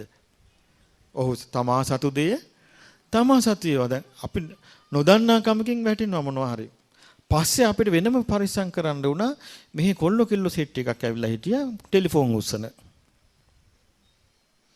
අපිට ඊට පස්සේ කියන්න සිද්ධ වුණා තමන්ගේ මොබයිල් ෆෝන් පරිස්සම් කරගන්න මෙහි කොල්ල ටිකක් ඇවිල්ලා ඉන්නවා හිමීට මොබයිල් වලට විදින. මේ බණ අහන්න වගේ ඇවිල්ලා පැත්තකින් ඉඳලා ටෙලිෆෝන් එක උස්සන් යනවා. එතකොට බලන්න මේ අනුන් සතු දිහා පැහැර ගන්න අදහසින් ඇවිල්ලා වාඩිලා ඉන්නකොට ගුණධර්ම කියන එකේ කැලි ඉතුරු වෙනවද? එතකොට මේවෙන් අපිට පේන්නේ මොකද්ද? හරියට තේරුම් ගන්නේ නැති ජීවිතේ. දැන් තේරුම් ගන්න එක නා කොහොමද කරන්නේ? දින්නාදායි දීපු දේ විතරක් ගන්නවා. දින්න පාටිකංකි පිළිගන්නවා. සොර රහිත පිරිසිදු සිතින් වාසය කරනවා. දැන් අපි කෙනෙකුට නොදියුණු කමක් නිසා තවත් දෙයක් දැක්කොත් අනේ මේ જાති එකක් මටත් තියෙනවා නම් හොඳයි කියලා හිතෙන්න පුළුවන්. ඒක හොරකමක් කියලා හිතන්න එපා. අපි කෙනෙක් ගාව තියෙන හොඳ ෆෝන් එකක්. මේ જાති ෆෝන් එකක් මටත් හොඳයි කියලා හිතෙනවා. එයාගේ ෆෝන් එකේ හිතපු ෆෝන් එක වැටෙනවා. එයාගේ අතින්. එතකොට සිල්වත් එක්කෙනා මොකද කරන්න ඕනේ? දුවලා ගිහිල්ලා ඒ ෆෝන් එක අරගෙන යාට දෙන්න ඕනේ. එයාගේ හිතේ ආසාව වෙන එකක්. සීලේ වෙන එකක්. එතකොට සීලයට එතකොට යාගේ හිතේ කිලුට මැඩලගෙන සීලේ බලවත් උන්නේ නැද්ද? සීලේ ඒ කියන්නේ හිතේ යම් කිලුටක් තිබ්බද ඒ කිලුට මැඩගෙන සීලේ බලවත් වුණා. ඒ නිසා ඒ කිලුටක් උනේ නැහැ. අයියා ඒ තමන් ආස කරපු ෆෝන් එකම කාගේ හරි ෆෝන් එකක්. එයා ඒකට ආස කළා. මේ જાති ෆෝන් එකක් මටත් තියෙනවා නම් හරි ෂෝක් කියලා. ඒ ෆෝන් එක මෙයාගේ අතින් අර නොදැන එක වැටුණා. දැන් යාට ඕන නම් හොරෙන් ගන්න පුළුවන්. එතකොට ඒ කිලුටු. එතකොට කිලුටු නොවී තියෙන්න නම් එයා ඒක අරගෙන දෙන්න ඕනේ. එතකොට යා කිලුට ජයගත්තා. සීලේ බලවත් වුණා. ආන් එහෙම තමයි උපෝසතේ රකින්නේ.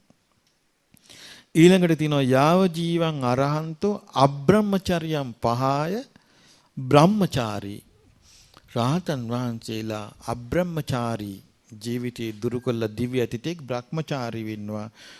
ආරාචාරී විරතා මේ තුනා ගාම ධම්මා. ග්‍රාම්‍ය ධර්මයක් වූ ග්‍රාම්‍ය ධර්මයක් කියන්නේ නොදියුණු. ඒ කියන්නේ දියුණු නැති uncultured නොදියුණු ධර්මයක් වෙච්ච දෙයක් හරියට මේ සලකන මායතුන සේවනයෙන් වැළකී බ්‍රහ්මචාරීව වාසය කිරීම. එතකොට උපෝසතේ රකින්න දවසට එයා ඒ ශක්තිය ගන්න කවුරු ගැන සිහි කළාද? රහතුන් වහන්සේලා ගැන මෙනෙහි කර කර තමයි ඒ හැකියාව ගන්නෙ. ඉතින් බලන්න දැන් ඔය කවුද සුභා වගේ රහත් භික්ෂුණීන් වහන්සේලා නේද? අර දූර්තේ කැවිල්ලා පාර හරස් කරගෙන ඉඳලා ඒ වර්ණනා කරපු වර්ණා කිරිල්ල ඔලොමොට්ටල ගෑණියෙක් ඇහුවනම් මොකද වෙන්නේ? සිවුරුත් දාලා අනේ යන් මට ඔයා වගේ කෙනෙක් හම්බ වෙන්නේ නැහැ කියලා යන්න.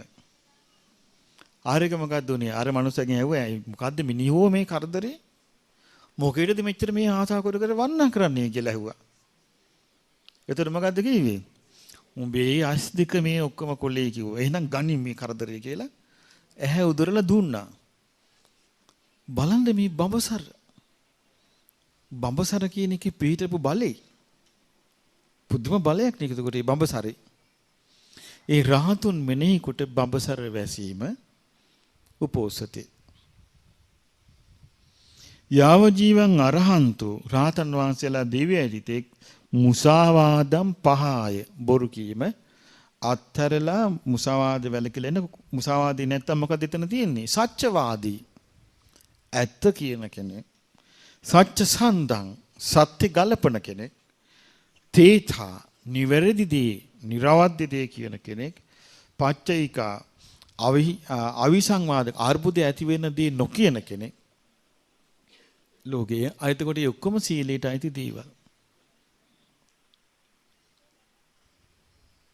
එතකොට මේ ඒ විදිහට වාසය කරන කෙනා මම අද රහතන් වහන්සේ අනුගමනය කරනවා.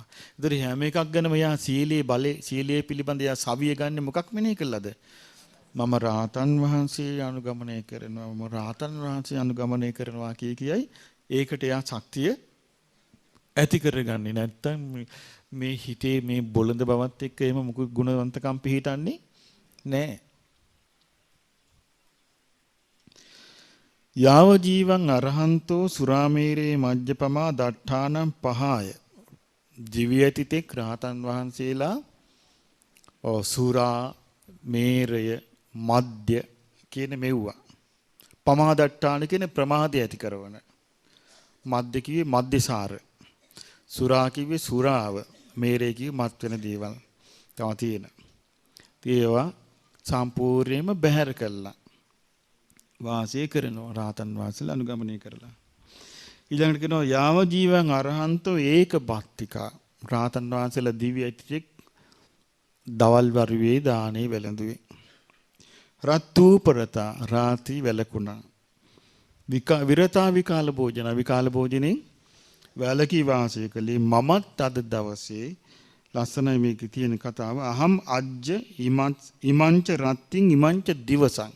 අද මම මේ රාත්‍රියේත් මේ දවසේත් මේ කොහොමද ඒකේ තියෙන්නේ මේ රාත්‍රියේත් මේ දවසේත් ඒක භක්තිකෝ. උදේ වරුවේ විතරක් ආහාර ගන්න කෙනෙක් මම රාතන් වහන්සේ අනුගමනය කරමි.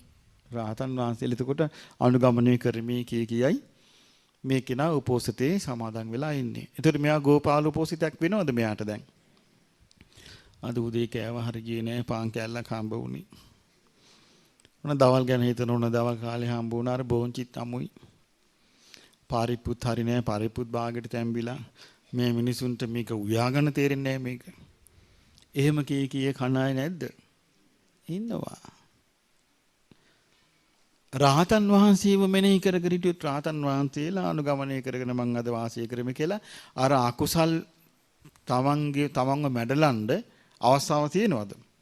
නෑ. ඇයි හේතුව? තමන් අකුසලයේ මැඩල ඉන්නේ. එතකොට අර බාහිර අකුසලයකින් තමන්ව මැඩලන්න බෑ. යාව ජීවං අරහන්තෝ රාතන් වහන්සේලා දිව්‍ය ඇතිතුරා නච්ච කිව්වේ නෘත්‍ය ගීත ගායන වාදිත වාදන විසූක දස්සන විකාර දර්ශන මාලා මල් මාලා ගන්ධ විලේපන සෙන්ට් වර්ග ධාරණ මණ්ඩන සරසිලි විභූෂණට්ටාන වෙන වස්ත්‍ර වලින් සරසිලි මේවා රාතන් වහන්සේලා කළේ නෑ. මේ රාතන් වහන්සේලා ඒ කිසි දෙයක් නැතුව වාසය කළේ. මං අද ඒ කිසි දෙයක් නැතුව වාසය කරනවා. මේක බලන්න මේක තමයි මේක හොඳ ජීවිතේ ඒ රාතන් වහන්සේලාගේ ජීවිත රටාව වෙනුවෙන් තමන්ගේ ජීවිතේ පරිත්‍යාග කිරීමක් නැද්ද? තියෙනවා. මේක නිකන් චාරිත්‍රයක් ඉෂ්ට කිරීමක් නෙමෙයි. ඒ කියන්නේ රාතන් වහන්සේලා මෙහෙම කළා. රාතන් වහන්සේලා මෙහෙම කළා. රාතන් වහන්සේලාගේ ජීවිතේ සිහි කර තමන්ගේ ජීවිතයේ සියලු දේවල් තමන් අද කැප කරනවා. ඒ රාතන් වහන්සේලා මෙහෙම කළේ. රාතන් වහන්සේලා මෙහෙම කළේ. කී හිතා කැප කරනවා. ඒ කැප කරලා මමත් අද මම මේ රාත්‍රියත් මේ දහවලත් ඒ විදිහට වාසය කරනවා කියනවා. ඒ කියන්නේ එතකොට ඒ බුදුරජාන් වහන්සේගේ කාලේ රස්සාවට නැටුම් නටන අය හිටියා. රස්සාවට සින්දු කියන අය හිටියා. රස්සාවට වාද්‍ය වෘන්දයන් යෙදෙන අය හිටියා. රස්සාවට මල් මාලා සරසන අය හිටියා. එතකොට මේ අය ඔක්කොම උපෝසත දවසට මොකුත් නැහැ. උපදවසට රහතන් වහන්සේලා මුල් කරගෙන කැප වෙලා. එතකොට මේක කියන්නේ.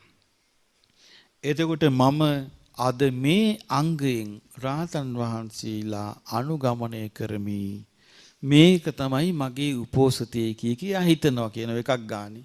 මේක තමයි මගේ උපෝසතේ මේක තමයි. අද වුණේ අපි ඔක්කොම නිකන් ලාවට ගත්තන්නේ ඔන්න උදේට ආවා. සිල් සමාදන් වුණා. රසෝයි කියෝ හිටියා. එක්ක මොනවා හරි කාගේ හරි ඇදකුද බල හිටියා.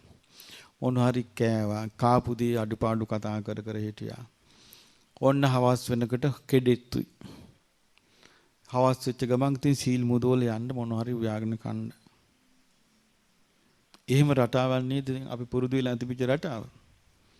ඒ රටාවට පුළුවන් ද මේ සසර ගමන යන එක්කෙනා දෙවියන් අතට අරන් යන්න? බෑ. නැත්තම් මේ මැරෙන්නේ දුගතියේම උපදින්නේ කොහොමද?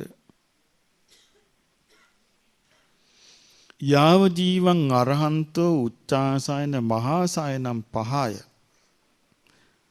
රහතන් වහන්සේලා දිව්‍ය ඇතිතෙක් උච්චාසයන මහාසයන. උච්ච කුලීන කියන්නේ උසස් කුලේ.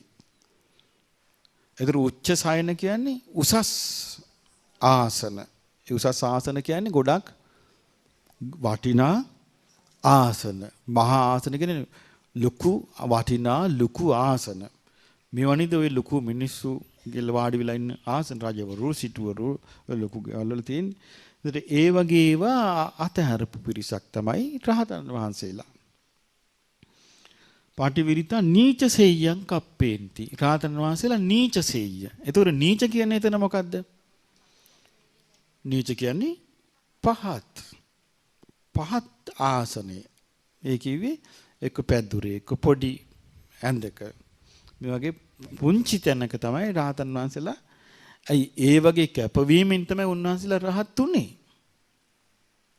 කොච්චර කැපවීමෙන්ද රහත් වෙලා තියෙන්නේ? බුදුරජාන් වහන්සේ වදාළ මහණෙනි, ඉස්සර මේ පැවිදි වෙන අය සතපෙද්දි ලී කොට්ට ඔලුවට තියාගත්තා.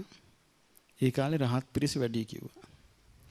පුළුන් කොට ඔලුවට ආපු දවසේ ඉඳලා ආඩු වේගන ගියා කිව්වා. දැන් බලන්න චූටි එකෙන්. දැන් මේ කාලේ අපි ලී කොට්ටේ ඔලුව තියාගත්තා කියලා ගුණයක් වෙඩෙන්නේ නැහැ. මේ කාලේ ගුණයට තමයි අපි තැන දෙන්න ඕනේ. ඔලුව තියෙන එකට නෙමෙයි. මේ කාලේ පරිහානිය තියෙන.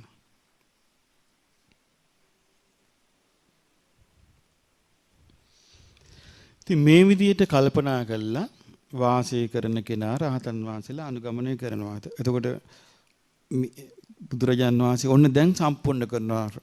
විසාකා මෙසේ ආර්ය උපෝසතය වෙයි. එතන මේ ආර්ය උපෝසතයේ අංග කීයක්ද?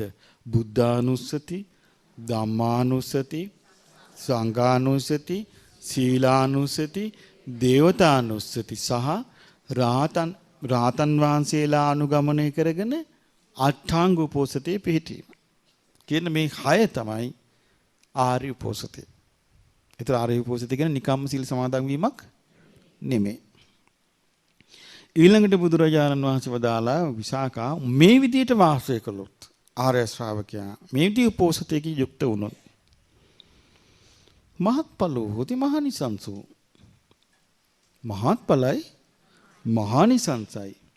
මහා ජුතිකෝ මහා බැබලීමකින් යුක්තයි. මහා විප්පාරෝ මහා පැතිරීමකින් යුක්තයි. මොකද්ද? කියනවා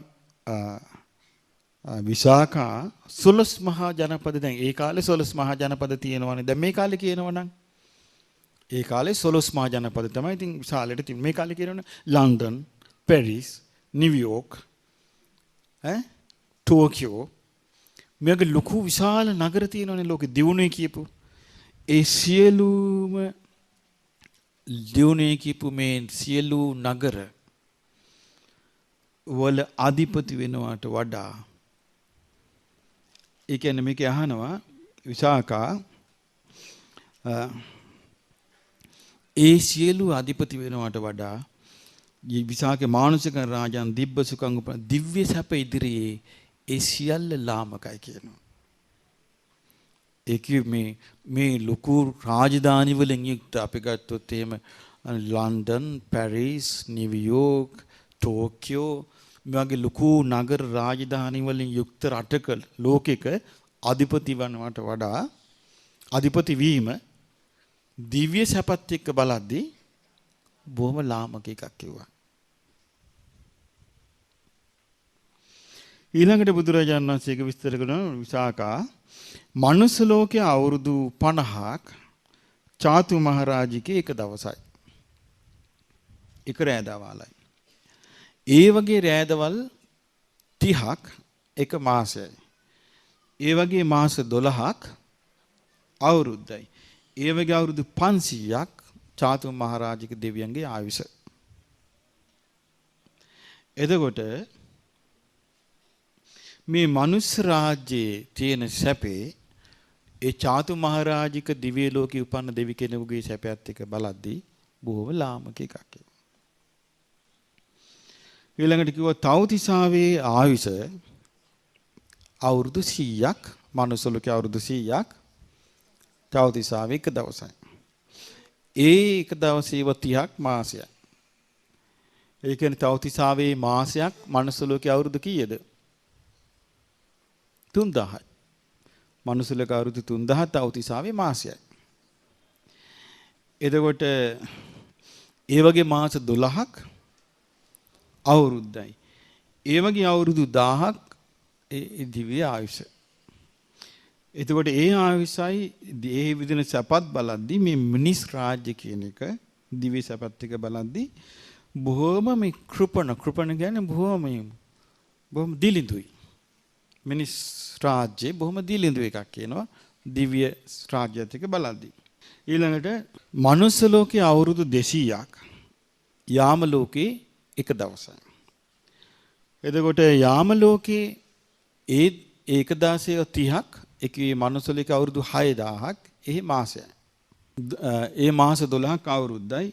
ඒ අවුරුදු 2000ක් මේ යාම දිව්‍ය ලෝකේ ආවිත මනුස්ස ලෝකෙත් බලද්දි මනුස්ස රාජ්‍ය බොහොම දිලිඳු එකක් කිව්වා. ඊළඟට කියනවා විසාකා තුසිත දිව්‍ය ලෝකේ මනුස්ස ලෝකේ අවුරුදු 400ක් තුසිත දිව්‍ය ලෝකේ එක දවසයි. එතකොට ඒ 400 ඒවා 30ක් එක මාසයයි. 4 වරක් 30 කීයද? 4 වරක් 10යි. 40යි. 12000ක්. අවුරුදු 12000ක් ඒ මාසෙ. ඒ වගේ ඒවා 12ක් අවුරුද්දයි. ඒ වගේ අවුරුදු 4000ක් තුසිත දිව්‍ය ලෝකේ ආයුෂ. දැන් බලන්න ඉතින් මේ වගේ දිව්‍ය ලෝකයක මේ වර්තමාන මිනිස්සයා මනුස්ස ලෝකයෙන් බේරිලා දිව්‍ය ලෝකයට පැනගත්තොත් කුසල් ඇතුව එයාට මාර්ගඵල දැන් ගෞතම බුද්ධ ශාසනය අහිමි වෙයිද? නෑනේ. ගෞතම බුද්ධ ශාසනය අහිමි වෙන්නේ නෑනේ. ඒ තාම බබලන්නේ ගෞතම බුද්ධ ශාසනය. දැන් ওই කියන දෙවිවරු ඔක්කොම වැඩිපුර ඉන්නේ කවුද? ගෞතම බුද්ධ ශාසනයේ මාර්ගඵලලාභින්. එතන මෛත්‍රී බුද්ධ ශාසනයක් ගැන දැන් කතා කරන එක කිසි තේරුමක් නැහැ. ඒ ගෞතම බුද්ධ ශාසනයේ තියෙන යුගයේ ඊළඟට නිම්මාන රතියේ මනුස්ස ලෝකයේ අවුරුදු 800ක් නිම්මාන රතිය එක දවසයි. ඉතින් ඒ වගේ ඒවා 30ක් මාසයයි. ඒ මාස 12ක් අවුරුද්දයි. ඒ වගේ අවුරුදු 8000ක් ඒ ආයුෂ. ඉතින් මනුස්ස ලෝකේ රජකම බලද්දී හරිය දිලිඳු එකක් කිව්වා. දැන් අපිට පේනනේ මේ ලංකාවේ රජකම් කොච්චර දිලිඳුද කියලා. ඒ නිසා බොහොම දිලිඳු එකක්. ඊළඟට මනුස්ස ලෝකයේ අවුරුදු 1600ක් පරිනිම්මිත වාසවත් දිව්‍ය ලෝකයේ එක දවසයි. ඒ වගේ මාසයක් ඒ වගේ ඒව දවස් 30ක් මාසයයි ඒ මාස 12ක් අවුරුදු ඒ අවුරුදු 16 වාස සහසනේ අවුරුදු 16000ක් එහි ආයුෂ කියනවා. ඊට පස්සේ බුදුරජාණන් වහන්සේ මේක කියලා කියනවා මේ මනුස්ස ලෝකේ රාජ්‍ය සැපේ ගත්තොත් හරි දිලිඳුයි කියනවා. දිව්‍ය ලෝකේ රාජ්‍යත් එක්ක බලද්දී. ඊට පස්සේ බුදුරජාණන් වහන්සේ ගාථා ටිකක් වදාරනවා. පානන්න හානේ නචදින්න මාදිසේ සතුම් මරන්න එපා. සොරකම් කරන්න එපා. මුසාන භාසේ බොරු කියන්න එපා. නච මජ්ජ පෝසියා මත්පැන් බොන්න එපා. අබ්‍රහ්මචර්යා විරමයේ මේතුනා මෛතුන ධර්මයෙන් වෙන් වෙලා අබ්‍රහ්මචාරී වෙන් වෙලා වාසය කරන්න. රත්තින්න බුඤ්ජයේ විකාල භෝජනං රාත්‍රියේ විකාල භෝජනේ නොකර ඉන්න. මේ විපෝසිත ගැන කියන්නේ. මාලන්න ධාරේ මල් මාලා දරන්න එපා. නච ගන්ධමාචරේ සෙන්ට් වර්ග එපා. මංචේ චමායංච සයේත සන්තති පහත් ආසනයක සැතපෙන්න. ඒතංහි අට්ටංගික මාහු පෝසිතං. මේක රහතන් වහන්සේලා කරපු ගාථාවක්. ඒක තමයි කියනවා අට්ටංගික උපෝසතේ. බුද්දේන දුක්ඛන්ත ගුණා පකාසිතා.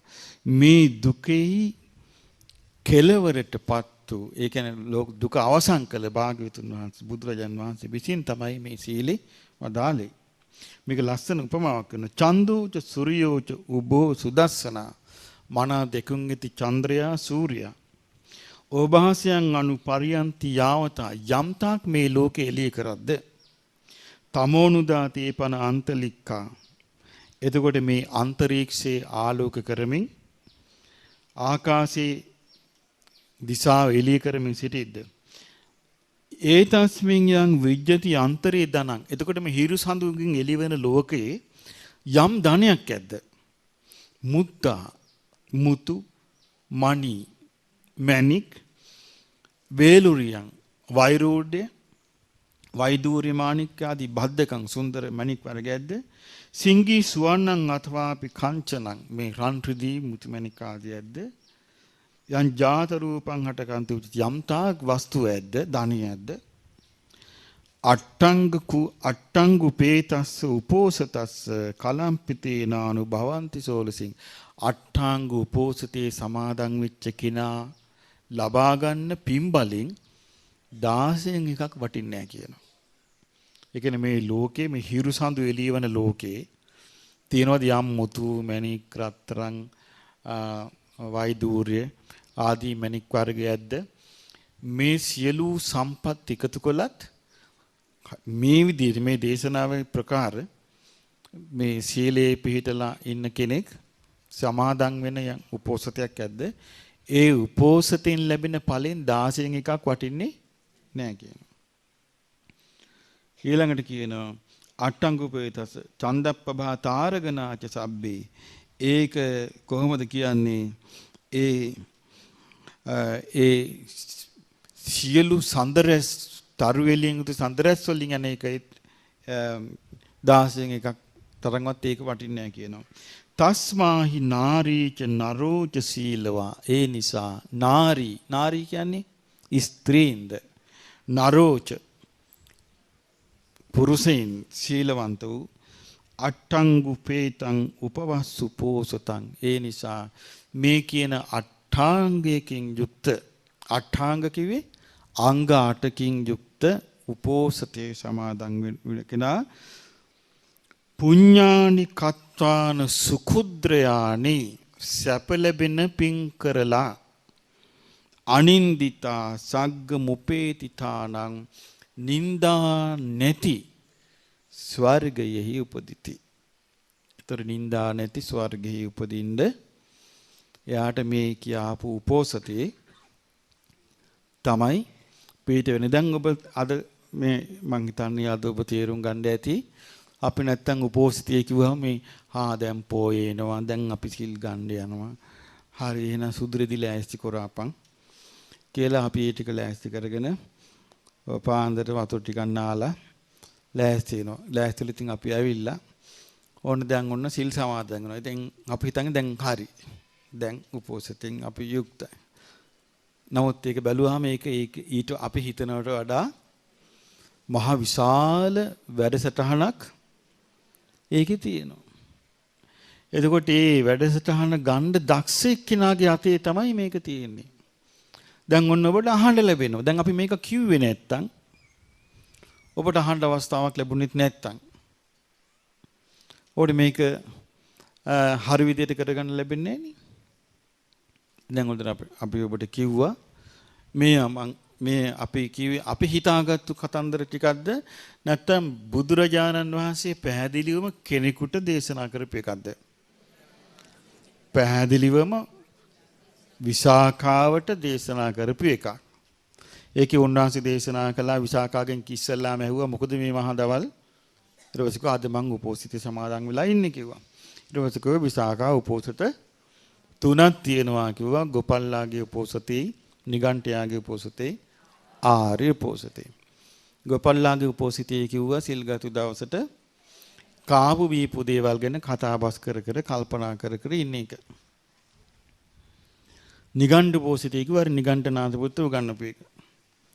ආර්ය උපෝසතේ පටන් ගන්නෙ මොකෙන්ද? බුද්ධානුස්සතිය.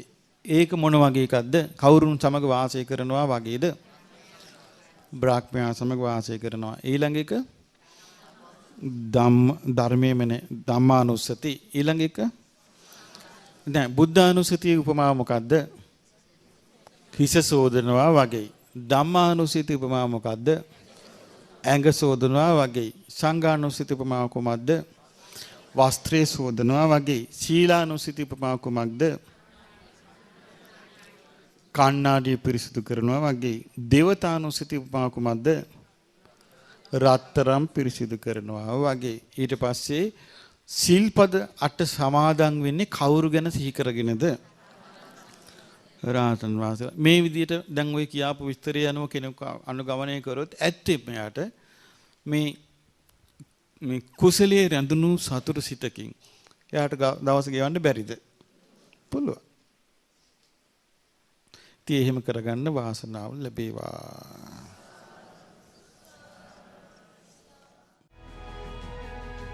මෙවැනි වටිනා ධර්මදේශනා නැරඹීමට ශ්‍රද්ධා YouTube චැනලය සබ්ස්ක්‍රයිබ් කර සීනුව ලකුණ ඔබන්න.